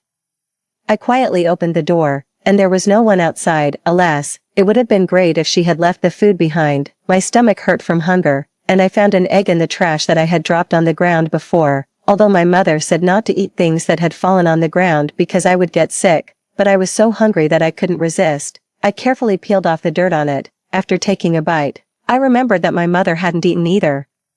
My mother said that when you're sick, you should eat, and you'll get better after eating. I held the egg and went to my mother's side. "Mom, you eat, you'll get better after eating this." My mother didn't want to eat. I had to break the egg into small pieces and put them in my mother's mouth just like when I fed her medicine. Then I lay down beside her. "Tomorrow, my mother will get better, right?" 13. I woke up again. It was still daytime. And it wasn't tomorrow yet. The smell on my mother was even stronger. I stood on a stool and opened the window to let in some air, just like my mother used to do. "Hey, little kid, it's dangerous, get down quickly." A uncle across the way shouted at me loudly, "Is there an adult at home across the way? Your child is climbing on the window." I said to him, "Uncle, I'm not climbing the window, I'm opening the window." But the uncle didn't seem to hear me and still told me to get down quickly. I got down. And the uncle finally stopped shouting. The wind blew in, gently moving my mother's soft hair, and the unpleasant smell finally faded a bit. That photo was also blown off the table and fell to the ground. I picked up the photo and looked at the three of us in it. After my mother said she would never divorce that night, my father stopped coming home, but my mother took me to the company to find my father. She said she wanted to take some photos. My mother dressed up beautifully and also put me in a pretty princess dress. My father said with a cold face that he had a meeting in the afternoon and asked my mother to take me home. He also told her not to come to the company casually in the future. My mother wasn't angry. She spoke to my father gently and softly. "This is the last time. I won't come again in the future. Just take one more photo. Yaya can look at it when she grows up. Otherwise, it would be so pitiful." My father finally agreed to go with us. When taking the photo, the photographer kept asking my parents to get closer and smile more, but in the end, it was only me who was smiling. After taking the photo, my mother asked the photographer to rush the process and get the photos out as soon as possible. Then my mother said to my father, "Yaya wants to eat at McDonald's. Let's go and have a meal together." My father frowned and said, "You should give the child less junk food." My mother smiled and said, "Just let her eat it one more time, she won't eat it in the future." Then she took my father's hand and said, "Really, I'm not lying to you." I also kissed my father on the face and said, "Dad, I want to eat." My father reluctantly went with us. My mother ordered a lot of delicious food. She even let me eat ice cream, which she usually didn't allow me to have. I was really overjoyed. There were a lot of children in McDonald's, and they all had their parents with them. But I thought I was the happiest one among them. I had cream all over my mouth. My father took a tissue and wiped my mouth for me, and my mother took a photo of us beside us. My father asked what was so good about taking a photo. My mother said it was interesting. Finally, she even asked someone else to take a photo of the three of us together. On this day, we took more photos than we did in the rest of our lives. 14. When the sun was setting, we also went for a walk in the park. My mother bought me a rabbit-shaped balloon. I sat on my father's shoulders, holding the balloon and singing merrily. The people around said that we were a happy family. My mother also took my father's arm. My father said, "Don't think you can change my mind like this." My mother replied to him in the afterglow of the setting sun, "I know, there won't be a next time." The setting sun that day fell on the river, and it was very beautiful. My mother told me that this was called half the river shimmered green and half the river glowed red, and it was the most beautiful scenery in the world. If I had known that it was the last time I watched the scenery with my parents, I definitely wouldn't have dozed off at that time. I would have looked at it carefully and remembered it well in my heart. But in the end, my happiness, together with the setting sun, sank into that half the river shimmered green. 15. After my father dropped us off, he was about to go back to the company. My mother said to my father, "Today is the happiest day of my life." Then she stood on tiptoe and kissed my father. "Jiangshi, thank you." My father looked down at her with his long eyelashes quivering slightly. His lips moved as if he wanted to say something to my mother. My mother also looked at him, waiting for him to speak. Finally, it was my mother who spoke first. "However, I still won't divorce you. I won't even if I die." She said it with a smile, and then she closed the door on my father. My father was angry outside the door, and she was inside, crying while smiling. This was the last time they were angry with each other. The last time they saw each other. 16. I put the photo back into my mother's hand and babbled on. "Mom, the more I look at it, the more I think we're all good looking, Mom. Let's go and take photos again on my next birthday. If we go every year, can I watch myself grow up little by little?" I thought so. And I could also watch my mother grow up too. The wind was a bit strong, so I pulled the quilt to cover my mother properly. Her hair was also messed up by the wind. I found her favorite pearl hairpin and pinned her hair up. Okay, now my mother is a beautiful mom again. Someone knocked on the door. "Is anyone home? We're from the property management." It turned out that the uncles and aunts from the property management were here. I went to open the door, and the uncle who had told me not to climb the window just now was also among them. When the uncle saw me, he immediately said, "It was this child who was climbing the window just now." Fortunately, nothing happened. The property management aunt smiled at me and said, "Little friend, where are your parents?" I replied, "My father is at the company, and my mother is sick and sleeping. Can we come in and take a look?" I nodded and said, "Yes." I led the aunt into the bedroom. The aunt walked up to my mother and wanted to talk to her, but the next second, she suddenly screamed and stepped back. The uncles also rushed in. They gathered around my mother and looked at her. Someone started making a phone call. Soon, the police came, and the doctor came too. My father finally came back as well. 17. My mother died. I found out when I heard the uncles and aunts talking. I didn't know what died meant. I asked the uncles and aunts, but they just shook their heads, and some of them even cried. I went to ask my father. My father stood beside my mother, looking at her without moving. The police said to my father, the time of death was around 10 o'clock the night before yesterday. Homicide has been preliminarily ruled out for now. The specific cause of death will have to wait for the forensic examination, my father said. She was still fine when I came back yesterday morning. I told my father, Dad, Mom was already sick when you came back yesterday. I called her for a long time, but she didn't wake up. Everyone looked at me, and my father also looked at me. What did you say when you came back yesterday? I wanted to tell you that Mom was sick, but you left, and I couldn't catch up with you. I fed Mom some medicine, but she kept sleeping. Dad, when will Mom wake up? My father didn't answer me. His body swayed, and he bent down to look at my mother. You've always been fine. You never got sick. You're sick now. Let's go see a doctor. Suddenly, he picked up my mother and walked outside. 18. In the past, when he carried my mother would always put her arms around his neck and look at him tenderly. But now, my mother's hands were hanging down, her eyes were closed, and there was no longer that tenderness. The uncles tried to stop my father and asked him to put my mother down. Mr. Jian, the dead cannot be brought back to life. Please accept your loss. You still have a daughter. Don't scare her. My father didn't say anything. He was so strong that the uncles couldn't hold him back. I started crying, and the uncles asked the aunt to take me away first. There were a lot of people standing downstairs. I heard them saying, the child's mother was such a nice person. How could she suddenly? Maybe it was a cerebral infarction or a heart attack. These diseases are getting younger nowadays. I heard that her mother passed away the night before yesterday, and this child has been staying with the corpse. When the property management went in, the child was so hungry that she was eating garbage. My goodness, it's so pitiful. I feel so sad hearing this. I didn't think it was pitiful because I had been with my mother all the time. Later, the uncles came downstairs, but my father wasn't with them. The uncles were pushing a cart, and there was a white quilt covering it. Although I couldn't see the person under the quilt, I knew that my mother was lying inside. When we used to play hide and seek, my mother would lie under the quilt, and I could recognize her at a glance. At that time, she said to me, Mom has hidden well. Yeah, come and find Mom. I let go of the hands covering my eyes and ran into the room. I searched, and finally found my mother under the quilt.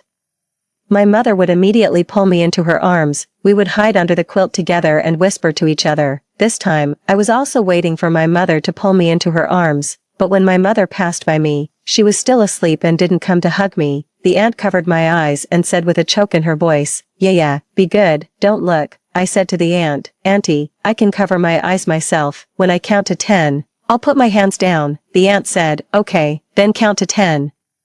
1, 2, 3, 4, 10. I counted to 10 carefully, but when I opened my eyes again, there was no quilt or my mother, only the car that had been parked here before was driving away. I suddenly realized that my mother was in the car, and once it left, I would never see her again. I desperately broke free from the aunt holding me and chased after the car, crying and shouting for them not to take my mother away, but I was so weak that the aunt picked me up again. I could only watch helplessly as my mother disappeared little by little. Together with the quilt, she disappeared in my tears. 19. I kept crying and crying until I fell asleep. When I woke up, I cried again, crying for my mother. I was sent to my grandmother's house. My grandmother was sitting in a wheelchair inside. What a pity. My grandmother had always disliked my mother. She said that my mother was another river in my father's life, because she didn't like my mother. She also didn't like me. In the 3 years I had been alive, I had only met my grandmother twice. My grandmother asked the nanny aunt to give me a bath. The nanny aunt said she didn't dare to bathe me, saying that there was a taboo in her hometown. A child like me who had been with a dead person should be sent to a temple first. My grandmother was very angry and helped me take a bath herself with the help of a walking stick. As she bathed me, she started crying, saying that she had a hard life and that I had an even harder life than her. I want my mom. I cried along with her. My grandmother called my father, but my father didn't answer. My grandmother then asked the driver to take us to my home. My father was indeed at home. He was sitting in front of the bed, and my mother was no longer on the bed. He grew a short beard. Mom didn't like it when he had a beard before, saying it was prickly. Then Dad would pick Mom up and put her on the washstand. "You help me." Mom would smile softly at that time, and her slender fingers would cover Dad's chin with white foam, carefully helping him shave off his beard. Dad would keep looking at Mom and then kiss her. Later, Mom talked to herself in the mirror, saying that Dad wasn't looking at her but at someone else. I thought to myself, there were only the three of us at home, Dad wasn't looking at me, so if he wasn't looking at Mom, who else could he be looking at? 20. Grandma talked to Dad, but Dad didn't respond to her. Grandma slapped Dad hard. "You didn't cherish her when she was alive. Now that she's dead, who are you pretending for? How long are you going to be like this? Are you going to ignore the company? And you're going to abandon the child?" Then Grandma put me heavily into Dad's arms.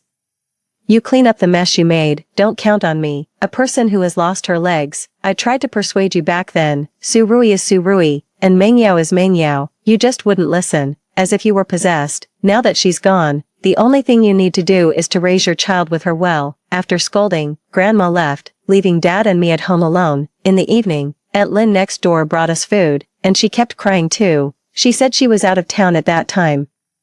When she saw me knocking on her door on the surveillance, she thought I was going to play with her and didn't think much of it. I really regret it. Why didn't I ask one more question at that time? Aunt Lynn sobbed uncontrollably. Everyone asked one less question and was one step too late. After Aunt Lynn left, Dad suddenly seemed to think of something. He went to the study, turned on the computer, and after typing a few times on the computer, Mom appeared on the screen. This was the surveillance camera at our home. Mom said it was installed when I was born. Dad didn't like having other people at home, so even after I was born, there was no nanny in the house. The surveillance was installed so that we could see me at all times and be afraid that I might have an accident. On the computer screen, it was dark night. Mom was sitting quietly on the sofa in the living room. A funny program was playing on the TV, and the audience was laughing loudly. Mom, who used to love laughing, didn't smile. She picked up the phone several times but put it down again. Then I came out rubbing my eyes, leaned against Mom's arms, and continued to sleep. Mom held me and looked at me for a long time. 21. While Dad was watching the surveillance, I fell asleep beside him. When I woke up, Dad was still watching. On the computer, Mom and I were lying on the bed, and Mom was telling me a story with the photos sent by the photo studio. This was the last time Mom was alive. "Mom, how did you meet Dad?" I asked Mom on the computer. Mom tucked her soft long hair behind her ears. It was an inevitable fate. I didn't understand. Then Mom taught me to be brave, told me not to be afraid, and said that even if she turned into rain or wind, she would always protect me. I fell asleep in Mom's arms. I don't know how long it had passed, but Mom suddenly sat up and looked at the air. With a pleading expression on her face, she was talking to someone. But suddenly the sound on the surveillance cut off. We could only see Mom falling off the bed in pain, picking up the phone, and dialing a number. But the other party hung up quickly. She typed a line of words again, and then she couldn't hold on any longer and fell down. But she struggled to get up and crawled towards me on the bed. Little by little, she finally crawled beside me and fell down, pulling the quilt to cover my little belly. Finally, she wanted to touch my face. But she suddenly lost her strength and there was no more sign of life. But I didn't know anything. I was sleeping sweetly beside her. Dad slapped the computer hard, but it was useless. After thinking about it, I still told him, "I know what Mom said. I heard it." Dad immediately asked me, "What did Mom say?" Mom said, "Why did you come when the time hasn't come yet? My daughter is only 3 years old. Let me make a phone call to arrange for her." And she also said.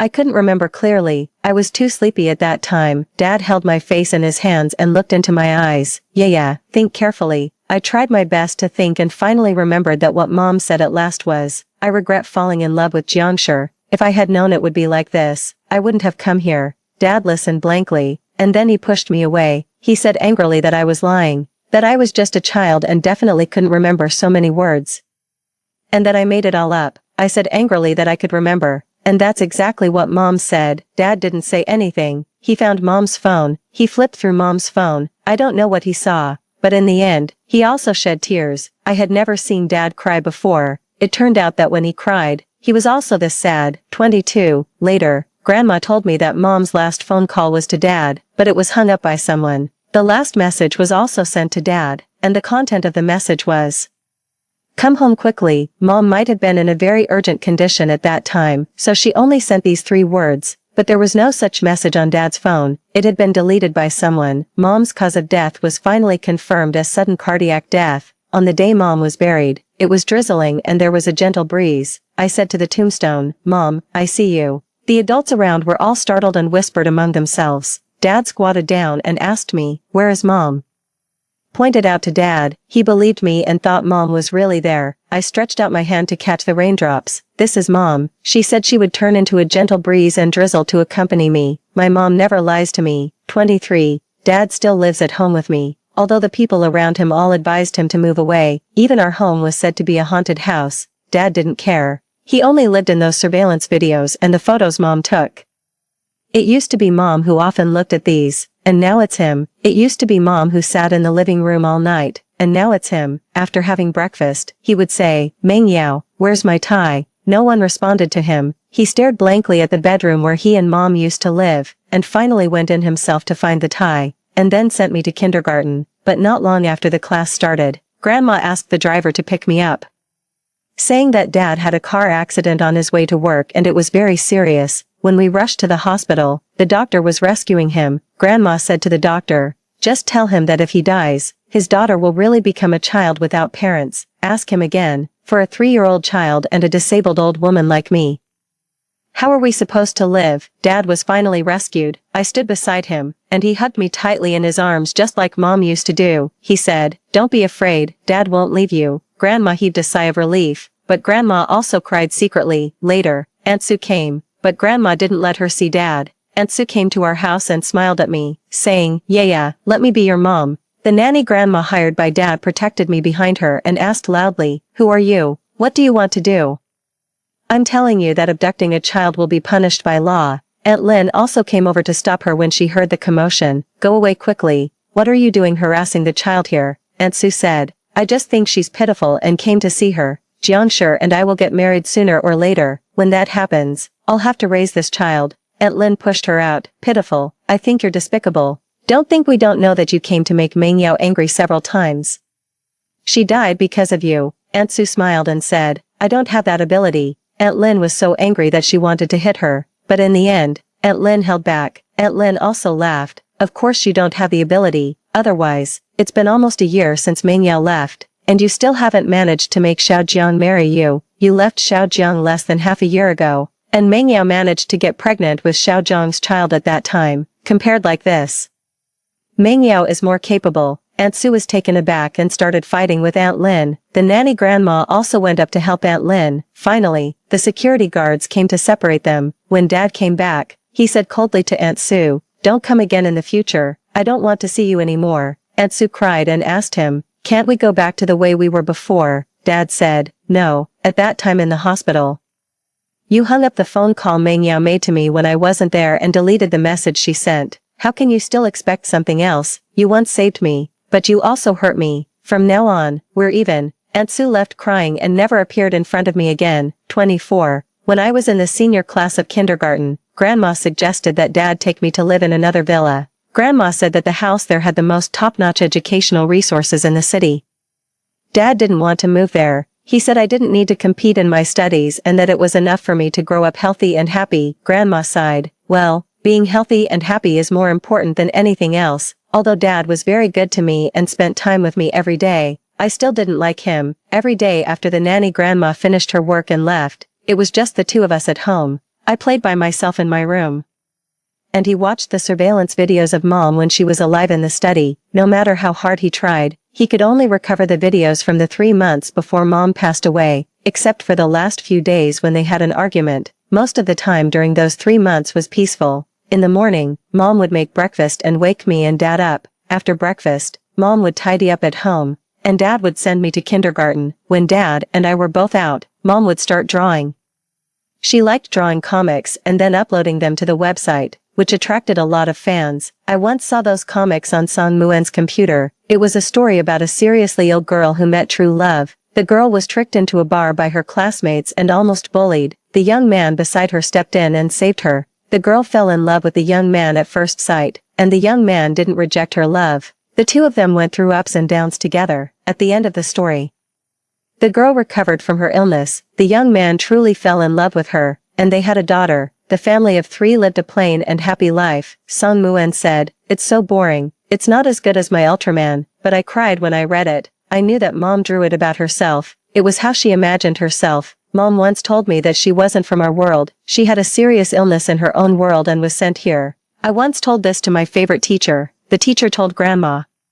And Grandma found a psychologist. The psychologist said that this was a beautiful lie fabricated by my subconscious mind to help me accept Mom's passing. Only Dad remained silent. Later, he sent the hard drive to a professional agency for repair, but they couldn't fix it no matter what. The sound of Mom's last moment still couldn't be restored. In that year, he invested most of his wealth in a foreign technology company. He was very lucky. When I was in junior high school, that technology company had developed into a unicorn in the industry, and Dad became a major shareholder. He was 34 years old that year and still very young. He met Mom when he was 20 years old. At that time, Grandpa passed away, and Grandma was in the ICU after a car accident with her life hanging in the balance. He dropped out of college and took over the company. When he was at his most painful, he met Mom and had me. 25. Dad doesn't often appear in the public eye, and people have spread all kinds of rumors about him, saying that he's a lizard man, a person from the center of the earth, and so on. Grandma said that Dad believed my words and thought Mom was in another world. He wanted to get Mom back, so he switched to the field of technology. Grandma also said that he was so stupid because technology and the soul are contradictory. If he wanted to find someone,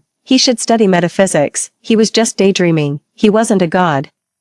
He was just a poor wretch who only knew how to regret after losing something. Only I know that what he's really doing is combining cloning and artificial intelligence. These are not allowed internationally. After Dad became a major shareholder, I was brought to study by his side and lived with him in a big villa by the sea. I found a high-tech room in the basement of the villa, and there was a lifelike Mom in the room. I touched her skin, and it was as warm and soft as my mom's.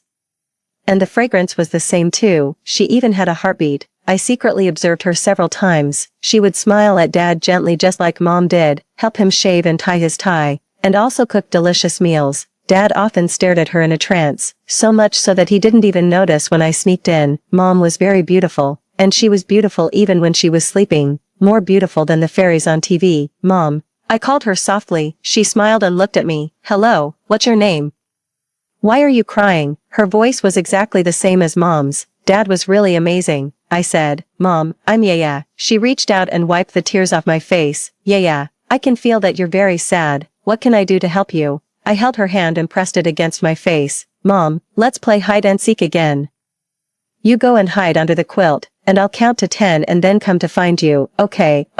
She lay on the ground and covered herself with a blanket. I counted to 10 and then walked towards her. But in the end, I didn't lift the blanket, because her eyes told me that she was just an extremely expensive technological product and had no life. And in my mom's eyes, there was always the most gentle light. My mom was unique. She was never anyone's substitute, and no one could replace her.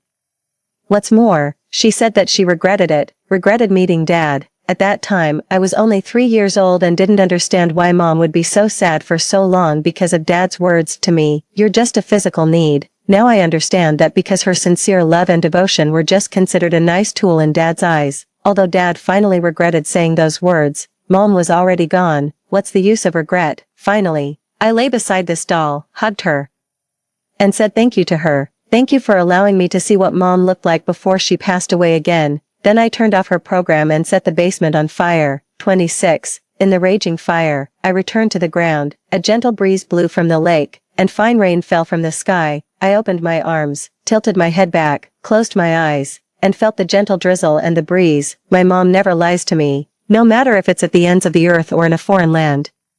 She has always been by my side. Story 2. I had traveled back in time to when my boyfriend was in high school. He was being beaten, his head bleeding, as he shakily tried to pick up a steamed bun from the ground. I told him, "I am your future wife." With bloodless lips, he murmured, "Then say you love me, say you'll never leave me." 1. On the eve of our wedding, I returned to my boyfriend's high school days. In a narrow alley, Shin Sixing was being forcefully pinned down.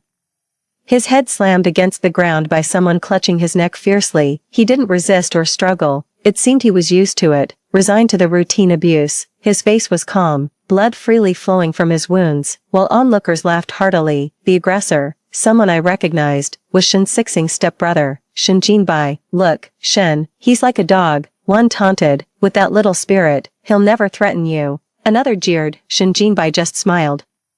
lifting Shin Sixing's face and mockingly patting it. Come on, bark for brother, I whispered into my phone screen, dialing 110 and briefly explaining the situation and location before hanging up. The taunting continued. Your stepmother's son, just as cheap as she is. That comment seemed to sear through Shin Sixing's nerves. His previously lifeless expression dramatically changed, and like a provoked beast, he began fighting back against Shin Jinbai, but he was clearly outmatched.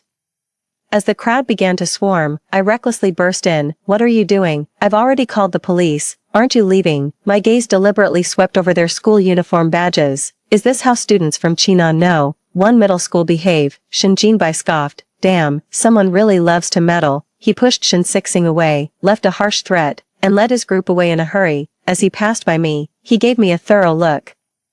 I knew he was judging my social status by my clothes and appearance. Fortunately, since I had traveled back in time, I hadn't lost any of my belongings. That's probably why Shin Jinbai left so abruptly. I stared blankly at Shin Sixing. Separated by years, I suddenly found myself in a part of his life I had never known. He seemed utterly indifferent to everything that had just occurred, his hands trembling as he reached for the steamed bun on the ground, despite being wrapped in a plastic bag.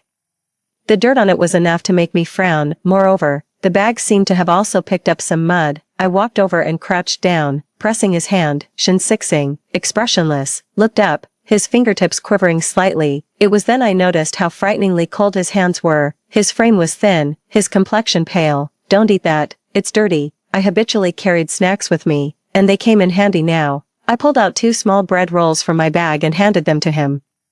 Shin Sixing didn't take them, just silently stared at me. His eyes were hollow, almost eerie. I tore open a roll, took a bite, and showed him. It's clean, not poisoned. Before I could offer it again, Shin Sixing quickly snatched it and stuffed it into his mouth. He swallowed almost without chewing, and with a bit of regained strength, leaned against the wall before reaching again for the steamed bun on the ground. With quick reflexes, I scrambled to pull the bun in front of me.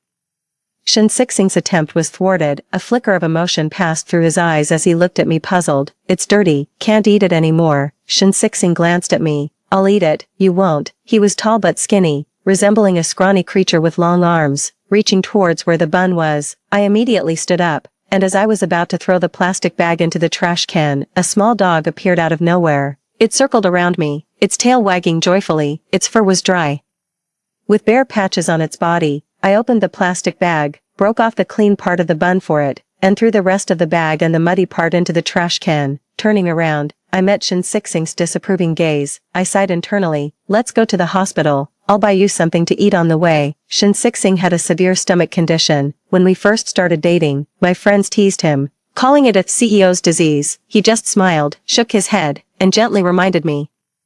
That's why you need to eat well. It's very painful. You wouldn't be able to bear it. Back then, I assumed it was due to his irregular eating habits, and I earnestly promised him, don't worry, I'll eat properly and make sure you do too. Was this how he lived during high school? When we talked about school life, he always mentioned university, the time we met, and skirted around his high school days. When I asked, Shin Sixing would simply add a word or two. It wasn't great, not much to say.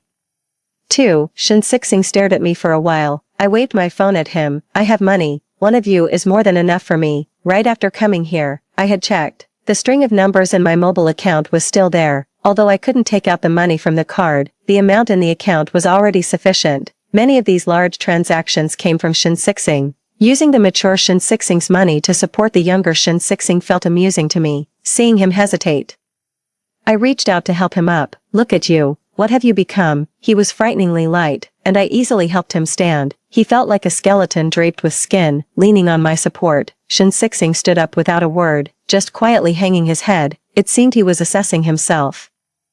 Seeing if he was as thin as I had said, perhaps the years of hunger and abuse had dulled his thoughts. After a moment, Shin Sixing spoke softly with a hint of grievance in his tone. It's okay, I was thinner before. My heart clenched tightly, feeling a sharp pang of sourness. Then I heard Shin Sixing tentatively say, I'm hungry. After we visit the hospital, you can eat whatever you want, okay? I found myself using a tone one might use with a child, and, doesn't your head hurt?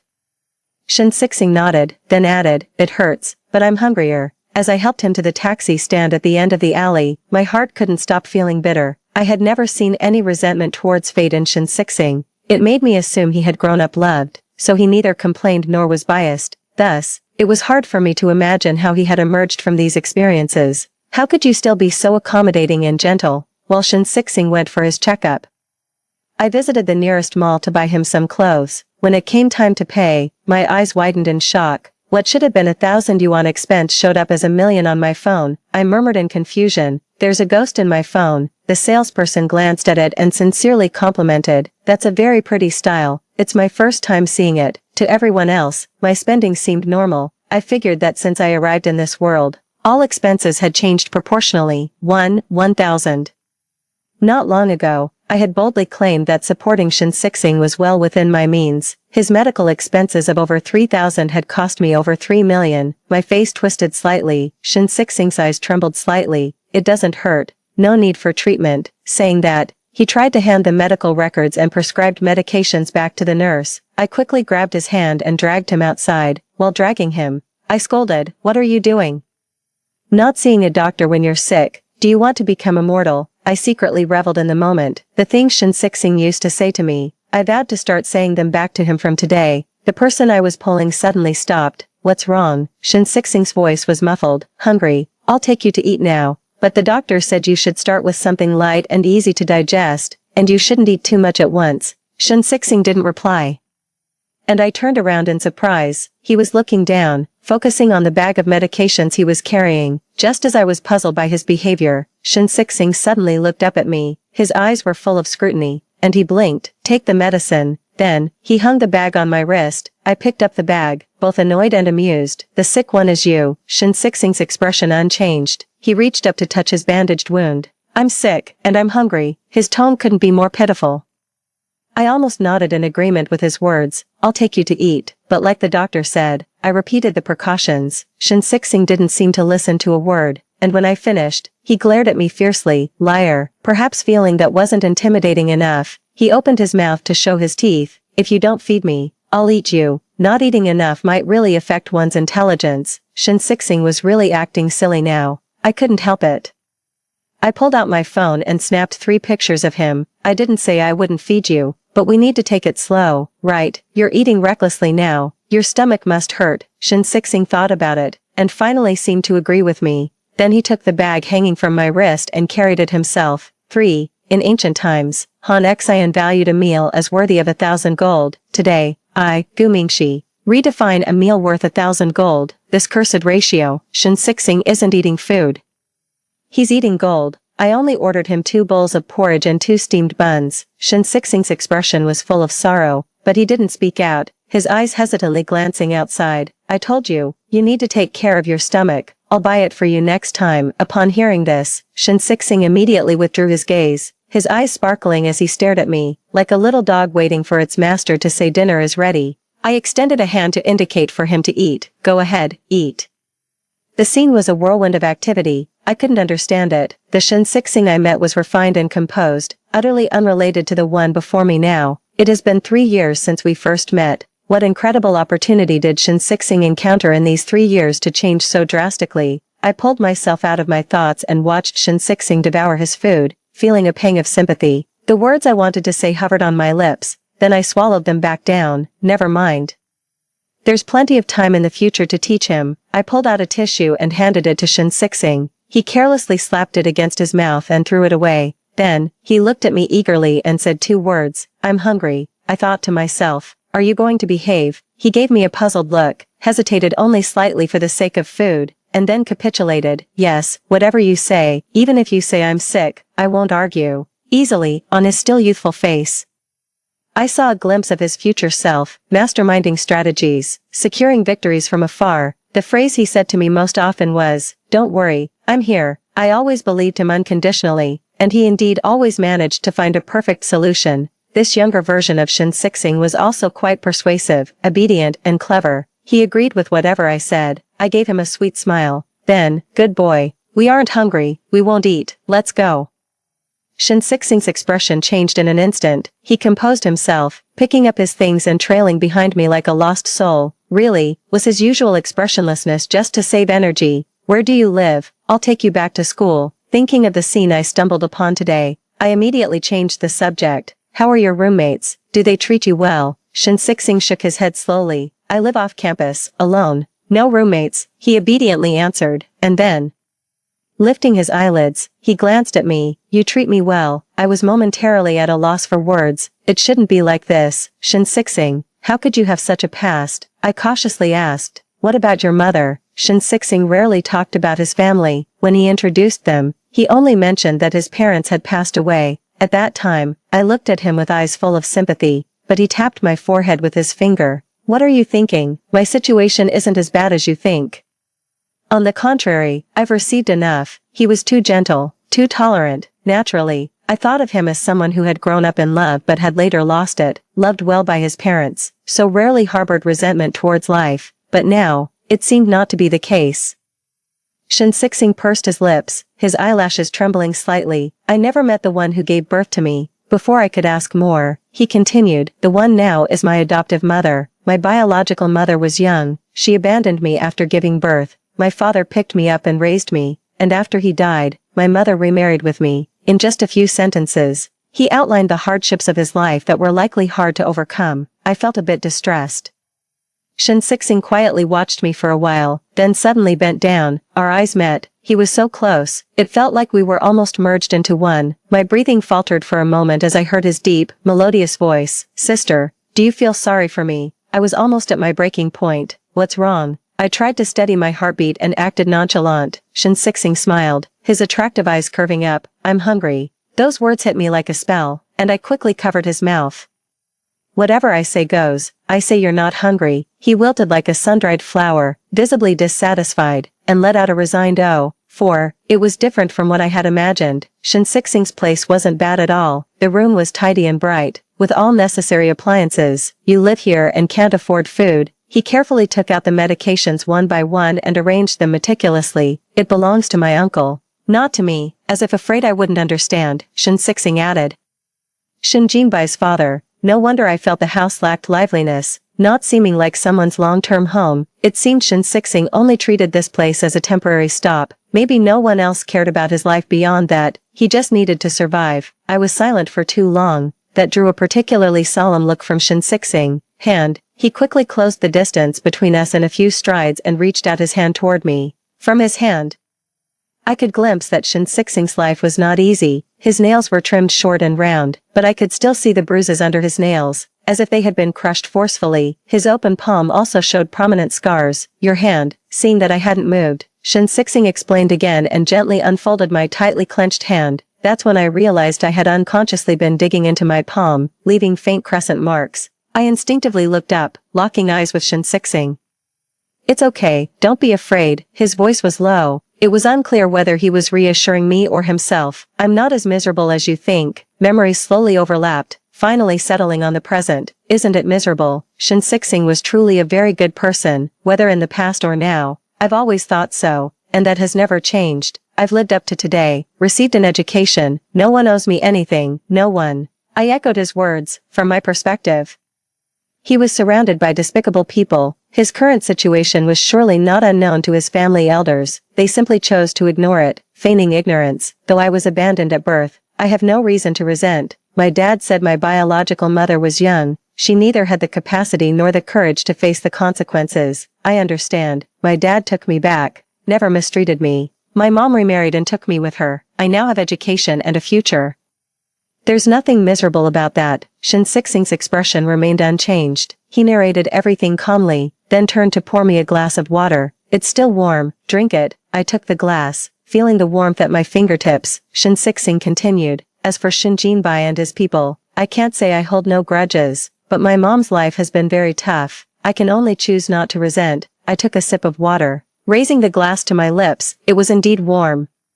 But I felt dizzy and disoriented. Maybe Shin Sixing doesn't need my rescue. He has his own world, his own set of rules, and his way of dealing with things. It's not that he doesn't understand rebellion, it's just that he knows more deeply than I do how hard life can be, especially for a woman who marries into a wealthy family with a child in tow. His stepmother didn't love him much, but she didn't dislike him either. But still, I love him. I can't bear it. Why are you telling me all this? I said. My eyes downcast, gaze flickering uncertainly, my fingers tapping irregularly on the glass before pulling away. There's a video on my phone from that day, capturing the bullying incident clearly. Everyone's face is clearly visible. if I send it out, Shin Jinbai might be punished, or he might not, but Shin Sixing and his stepmother definitely will be. Shin Sixing avoided the question and asked me instead, "Why are you so good to me?" I looked up at him again. His eyes filled with stubbornness and confusion. "Because I want to." I moved my fingers unconsciously, clearly feeling the warmth of the liquid in the glass. "Shin Sixing," I said, placing my other hand on the glass, holding it with both hands. I tilted my head and smiled at him, trying to make my tone sound joking. "You might not believe it, but I am your future wife." "Nonsense, talking rubbish." I was expecting such a response, but Shin Sixing's eyelashes quivered, and he asked me, "How far in the future?" He didn't react as I had anticipated, and I was taken aback. I wanted to tell him, in just 3 years, when he was in his second year of university, and I was in my first, but no matter how hard I tried, I couldn't voice it out. Perhaps it was some rule here that I couldn't tell him the exact time. I could only say, not very soon, but not too far in the future. Shin Sixing suddenly laughed. This time his smile was genuine, his lips curved, his eyes twinkling with mirth. Like iced mint tea on a summer day, refreshing and clear. I always felt that his life should be like this, bright and open, but it seems like it's always raining in his life, torrential downpours or endless drizzles. I ended up staying at Shin Sixing's place. I used a clumsy excuse, saying my parents had just divorced, things were chaotic at home, and I had nowhere else to go. In my heart, I silently apologized to my parents, for the sake of their daughter's happiness. I had to pretend they were divorced for now. It was truly a flawed reason, but Shin Sixing didn't probe further. Instead, he asked for my name. "Gu Mingxi, you're Ming for a brighter tomorrow, and Shi for hope when you are with me." Heartwarming education, I am always on it. Shin Sixing seemed thoughtful. "When they named you, your uncle and aunt must have had great expectations." My dad said he picked my name from a list of newborns at the hospital. He said there was one called Sixing who looked well loved and well off. He hoped I could have a good life like that too. As he said this, a faint smile appeared in Shin Sixing's eyes. My dad wasn't well educated, but he felt that was the best blessing he could give. After my dad died, my mom held up the entire family on her own. She was sick herself but never let me quit school, always telling me to study hard. Later, when she was working as a waitress in a restaurant, she met Shin Jinbai's father. My mom was very beautiful, and she later married him. That's when my surname was changed. My childhood wasn't too bad. He paused for a moment, then added, "No one owes me anything." It seemed like he was annotating his life, repeatedly telling himself not to harbor any resentment. "It's okay to feel resentful." I said this as I reminisced. "You know, when I was studying, I'd resent having to wake up at 8 a.m., I'd resent my group mates for slacking off, and I'd even resent the cafeteria staff for not giving me enough food. After I started working, I resented my colleagues for dumping work on me. I resented not keeping up with project schedules, and I resented not getting the raise I expected. Shin Sixing and I are completely different people. I'm someone who easily gets irritated.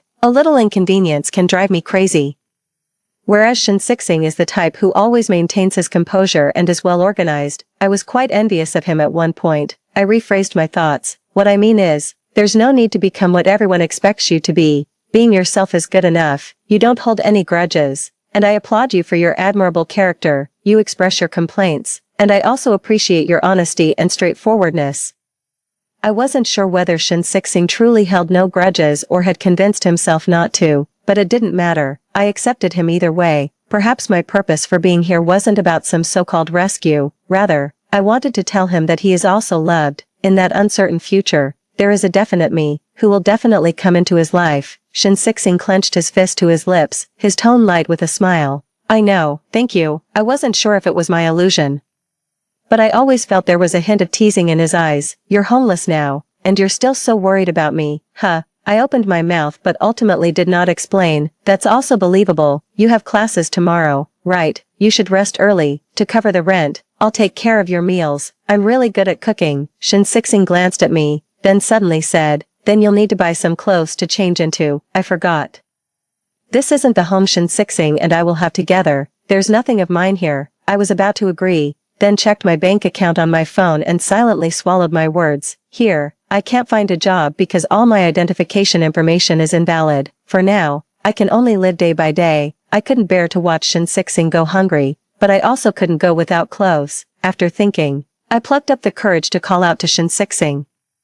He immediately looked at me with a puzzled expression. "Would it be okay if I wear your clothes?" Almost instantly, Shin Sixing's ears turned a faint pink. He glanced at me in panic, his eyes, usually dull, suddenly filled with color and confusion. I didn't want to, but considering the cost of a few sets of clothes in this world, I figured it would be millions. I don't know how long I can stay here, but Shin definitely needs to eat. I'll of course buy underwear.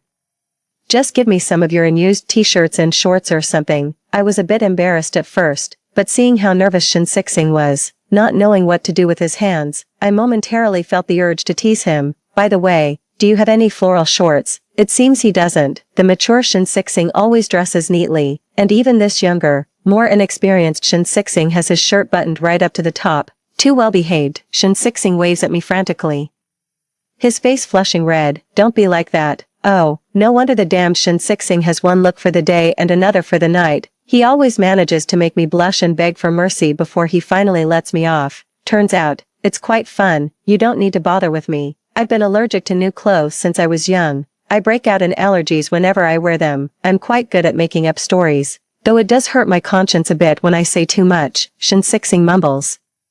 I won't bother with you anymore. He quickly turns and slips into his room, but before he closes the door, he peeks out at me. I sigh lightly, still pondering how to best spend the money in my account. After some careful calculations, I conclude that in a few months, I'll be living a life of eating once every 3 days with Shin So annoying. I push back my messy hair and stand up to pour myself a glass of water. Just then, I suddenly remember that the police asked me to come in for a statement during the day, but I had to take Shin to the hospital first. I'll deal with it tomorrow. Now, there's a problem. I don't have my ID. I can't give my statement, otherwise, once they start checking my identity information, wow, I'd be sending myself straight to jail. Annoyed, I down the water in my cup but still feel gloomy. I might as well flop down on the couch and let out a long scream. Ah. A head peeks out from behind the previously closed door, Shin looking quite troubled. Don't be like this. I didn't really mean I won't bother with you. Here, stop shouting. He tosses something from outside the door, and it lands right in front of me. I immediately sit up and reach for it. Upon opening it, I find a shirt and a pair of school pants that have been cut short. The head behind the door continues to ramble on, the voice getting softer. These were my old clothes. They're a bit small. You can wear them. I've washed them. They're clean. I burst out laughing. Why are you hiding behind the door? Are you shy? The door then falls silent. After a long while, Shin muffled voice comes through. Why are you so adept at this? His tone is not pleased, with a barely noticeable hoarseness. I think for a moment and laugh. It's all thanks to your good teaching. This is what the future you taught me, so I'm not shy at all. He doesn't respond. And I don't care. Continuing on my own, I don't want to go give that statement. Shin what should we do? He answers quickly, don't worry, I'll handle it. I sit on the couch, swinging my legs. My mind is filled with memories of before we decided to get married, me curling up in Shin arms saying I was scared. Shin would pat my back, constantly comforting me. Don't worry, if it comes down to it, I'll go alone. Everyone knows you're the bride anyway. His joking words instantly eased my anxiety, and now, 3 years before we first met, he's saying similar things. The rustling behind the door continues for a while. Shin suddenly pushed the door open and said seriously, you should rest early. My swaying motion paused, and then I couldn't help but smile. Was he responding to my previous comment about hiding behind the door? I don't know what method Shin used, but he managed to handle the recording of his statement quite smoothly. I still have the video I took at that time saved on my phone. When Shin came back for a meal, I showed him the video. Do you need this? I was thinking of making a big deal out of this and using public opinion to help you, but under the current circumstances, it wouldn't be beneficial for you. Moreover, for Shin his foster mother is a very important figure in his life. Shin listened to me quietly and nodded, you're right. He shoveled a big spoonful of rice into his mouth without hesitation. I tapped on the table helplessly, signaling him to listen to me. If you keep eating this fast, I'm going to get angry. I originally wanted to say, if you keep eating this fast, next time you won't eat at all, but then I thought, such a punishment would be too harsh. I changed my words as they reached my lips. Seeing Shin slow down, I continued, if we're going to endure, we need to hold on until after your college entrance exams. Part of the reason Shin had such a hard life was that Shin Jinbai wouldn't let him do any part-time jobs, and the money from the Shin family was almost nothing by the time it reached Shin 200 yuan for a whole month. This amount wasn't even 1/10 of what Shin Jinbai would spend on a single meal, so Shin was always particularly hungry. He barely looked up from his meal. You're right, I laughed. Why do you only know how to say you're right, Shin with a serious face? Because you are right. I lay on the table, laughing wildly. After my laughter subsided, I propped my head up and looked at him. Shin, is the dish I cooked really delicious? If he dared to say it wasn't, I would turn him into a dish. He took a bite and said, you're right. Then tell me, am I not great? Shin saw that I was in a playful mood. His face a bit helpless. You're right. I pointed at myself. Then take another look at me. Am I not girlfriend material? Shin seemed choked, coughing continuously. I quickly stood up to pat his back. With tears in his eyes from coughing, he stuttered, didn't you say you are my future wife? I nodded hastily, my eyes gleaming as I watched him. Yes, that's right. He lowered his head and continued eating. I was not satisfied. What does that mean? I started rambling again. I have the looks, the figure, the education. What could you possibly be dissatisfied with? Just when I thought I wouldn't get a response, he suddenly said, then why are you even asking? His words were firm, but his ears were bright red, so shy. Damn it, I can't kiss him. When I get back, I'm going to kiss Shin to death. To think he was this adorable when he was younger. Just a few words could make his face turn so red he couldn't speak. Shin tried to keep a straight face, but the color of his ears was something he couldn't hide. He looked at me seriously. You have the looks, the figure, the education. I'm afraid you won't be satisfied with me. I was so charmed by him that I gave him an extra serving of rice. After serving him the rice, I said to him, you told me the same thing later. Do you know, you became a truly remarkable person after that. It's ridiculous. You actually fell in love with me. You always told me that you were afraid I wouldn't be satisfied.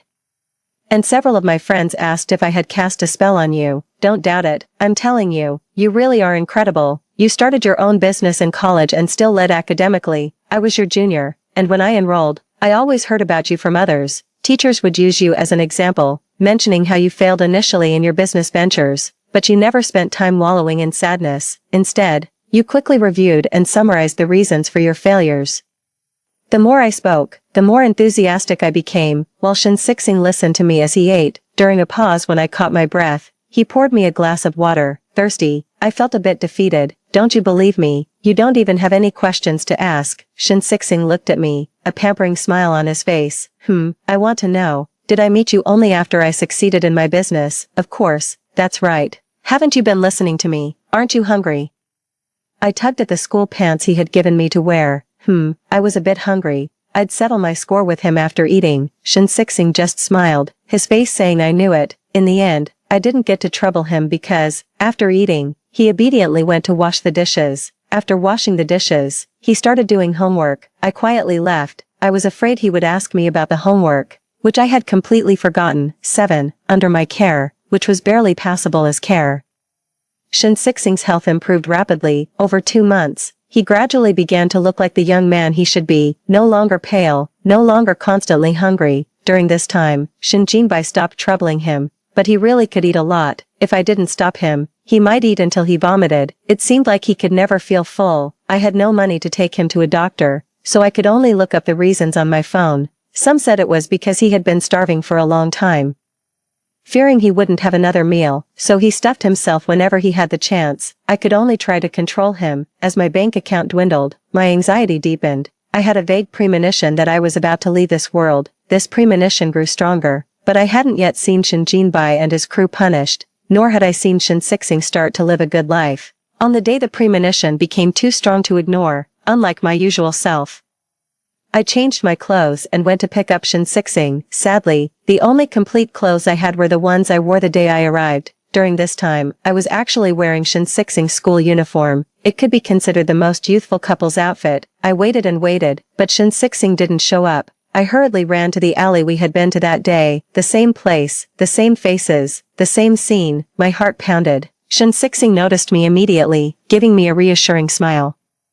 Just as his health had improved, it now showed signs of damage again. Just as I was about to repeat the act of calling the police, a muffled sound suddenly erupted ahead. Shin gave me a provocative smile. You're saving him like this. Could it be because of my brother? He stopped, his look ambiguous and disgusting. How impressive must he be for you to be so obsessed with him? How about you look at us? Laughter broke out around us. Shin who had been silent, suddenly knocked him to the ground, punching without mercy, unrelenting in his attack. It almost became a one-sided beating with Shin Sixing overpowering Shin Jinbai. None of the bystanders dared to step forward and intervene. Shin Jinbai, are you not afraid I'll tell your father what you just said? We are relatives. After all, I saw you over the New Year. Initially furious, Shin Jinbai's expression froze momentarily. I exchanged a glance with Shin Sixing, who quickly stood up and fiercely kicked Shin Jinbai. Then, grabbing my hand, he sprinted away with me. All I could hear were the whooshing winds and Shin Sixing's heavy breathing. Don't be afraid, I'm here. As he pulled me along, a hesitant thought began to sprout in my mind, and I blurted out inappropriately, Shin Sixing, does this feel like we're eloping during our relationship? I had always hoped he would do something outrageous for me. It wasn't about being rebellious or unconventional, I just lacked confidence and hoped to validate his love through such extraordinary acts. But someone like Shin Sixing was meant to follow a straight path without any mistakes because of me, so, I never expressed these thoughts. Yet now, it seemed we had inadvertently achieved just that. There I was, running through the springtime streets with a younger Shin Sixing. The world's chaos was left behind. Don't talk like that. Breathing heavily, Shin Sixing pushed me towards a corner. Don't think about eloping, you should have a good life with me. Then he suddenly smiled at me, a smile brighter than the springtime flowers. Are you really going to be my wife? Shin Sixing always asked this, and I never hesitated, truly, as true as my heart. But this time, he didn't look away, with pale lips. He seemed somewhat pleased. Then tell me you love me. Say you'll never leave me. I looked at him and smiled, my tone firm. I love you, and I will never leave you. I really, really want to be with you forever. Shin Sixing was truly delighted. I could see his eyes shining. He asked again, is it in that not-so-distant future that we are supposed to meet? I nodded. Shin Sixing stepped forward, hugged me tightly as if trying to merge me into his being. I wanted to look up and ask what was wrong, but he held my head down. I was forced to listen to the strong heartbeat in his chest, listening to his trembling voice above my head. I'll wait for you. You must come. Our Mingxi aren't homeless children. We will have a home. I'll wait for you. You must come. He released me, stepping back. I had so many questions, but he didn't give me the chance, just gently smiled at me. Let's go home. I'll wait for you. The scene before me shifted like flowing sand. The world blurred then came into focus. I was still in the home I shared with Shin Sixing. I broke down in tears, but then, I was embraced by warm arms. The man holding me close, gently soothing me, had a nightmare. He rubbed my head, securing me in his embrace. Don't be afraid, I'm here. After crying for a while, I choked up and told him, I went back to when you were in high school. It felt so real, not like a dream at all. They were all bullying you. You're such a good person. Why would they treat you like that? Holding me. Shin Sixing's body tensed noticeably. He glanced at me with his head bowed, a gentle smile forming on his face. Have you remembered? He patted my back with one hand while using the other to wipe away my tears with a tissue. It's okay, I have you, and you've been good to me. Fate has really looked after me. His expression was exceptionally soft, his eyes and brows smiling. Back then, I thought if there were a God, it should come and save me. And then, you arrived. The scattered memories in my mind gradually connected into a line. So, was the rush to start a business all for me? I looked at him full of hope. Seeing that I had stopped crying, Shin Sixing's smile deepened. Yes, you said we met after the business took off. I really wanted to see you, so I dared not relax. No wonder in all the tales, Shin Sixing was desperately trying for success. I touched his face with sympathy. I had no idea you had such a past. If it were me, I would resent the whole world. Shin Sixing looked deeply into my eyes and sighed. How could I, who have been loved by you like this, resent the world? I'm too busy being thankful for fate's favor. Flattered by his words, I buried my head in his chest. He chuckled and ruffled my hair. Aren't you going to sleep? Tomorrow is our wedding. I'm worried you won't wake up. I immediately jumped off him. Sleep. Tomorrow is a big day for me. Quickly check if my eyes are swollen from crying. No, you look beautiful. I snorted and prepared to go to bed, but then I remembered something and climbed up to give Shin Sixing a fierce kiss. Moments later, I was lying on his legs crying. He patiently consoled me. While crying, I accused him. You used to be so innocent. How come you've changed like this? Shin Sixing, unabashed, responded confidently. It's all thanks to the lady's teachings. I've always remembered. The student surpasses the master. Woo woo woo. I shouldn't have teased him back then, but it's so hard to let it go. I sneakily glanced at him, looking for a way to get back at him, yet he smiled gently. Don't you want to sleep tonight? Who says? I quickly climbed into bed, pulling the covers up. Humph, there's plenty of time in the future. No rush for now. I'll get back at him eventually. Extra. 1. Shin Sixing doesn't believe in gods. If there were gods, Why wouldn't they save him? He was, after all, driven to a dead end.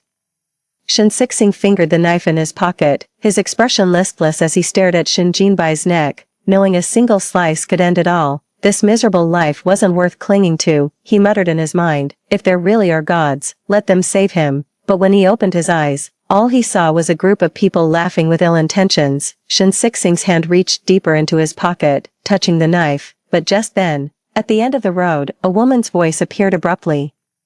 Like a godsend, too, Shin Sixing shouldn't have trusted anyone, but the godsend filter made him obediently follow her. She tilted her head, smiled at him, and said, I am your future wife. Shin Sixing wanted to laugh, but he held it back. He, burdened by life, wondered where his future could possibly come from. He could only pretend to be curious and asked her, how far into the future is it? The girl gave a vague answer. It was a typical trick to deceive. Who would believe that? That's what he thought, yet Shin Sixing couldn't help but wonder, whom does God favor? But no matter how much he thought about it, it wasn't someone like him, whose heart was filled with resentment, so, he disguised himself. He concealed all his sharp edges, just as it was written in the books, to be thankful and not resentful. But she said, you are entitled to feel resentment. At that moment, enveloped in so much hatred, he suddenly felt no resentment, having nothing. He desperately wanted to keep her. She had come because of him. If he didn't let go, she couldn't leave. Shin Sixing, does our running away together look like an elopement? Even as they fled in disarray, she still managed to smile. It was spring, and some flowers at the street corners were already blooming. He suddenly remembered how the girl tilted her head and smiled at him, her eyes curving joyfully. She was far brighter than the flowers. He silently repeated her name, Mingxi, Mingxi, a name given by parents who awaited their child's birth. Not like him, a mere weed. He hoped she would always be radiant. He loved seeing her smile. Let's not elope. You should have a good life with me. He had to let her go. To wait for her in that uncertain future. For a definite her, he would always wait. Whether she came or not, apart from him, no one remembered her being there. She was like a breeze that passed by, touching him without leaving a trace. But for that definite her in the uncertain future, Shin Sixing was willing to give his all. In this process, he demonstrated remarkable perseverance and extraordinary talent. It took Shin Sixing a lot of time to gather the evidence of Shin Jinbai and his group's wrongdoing. They had committed numerous illegal acts behind the scenes. Facing varying sentences, Shin Sixing fiercely pushed himself, even achieving the highest provincial college entrance exam scores. He did not dare to relax and immediately started his business. He never allowed himself any respite or sorrow. He just knew how much he missed her, how much he wanted to see her. And there she was, in that future where his startup succeeded. At the start of the school term, among countless faces, Shin Sixing immediately saw the face he had longed for day and night.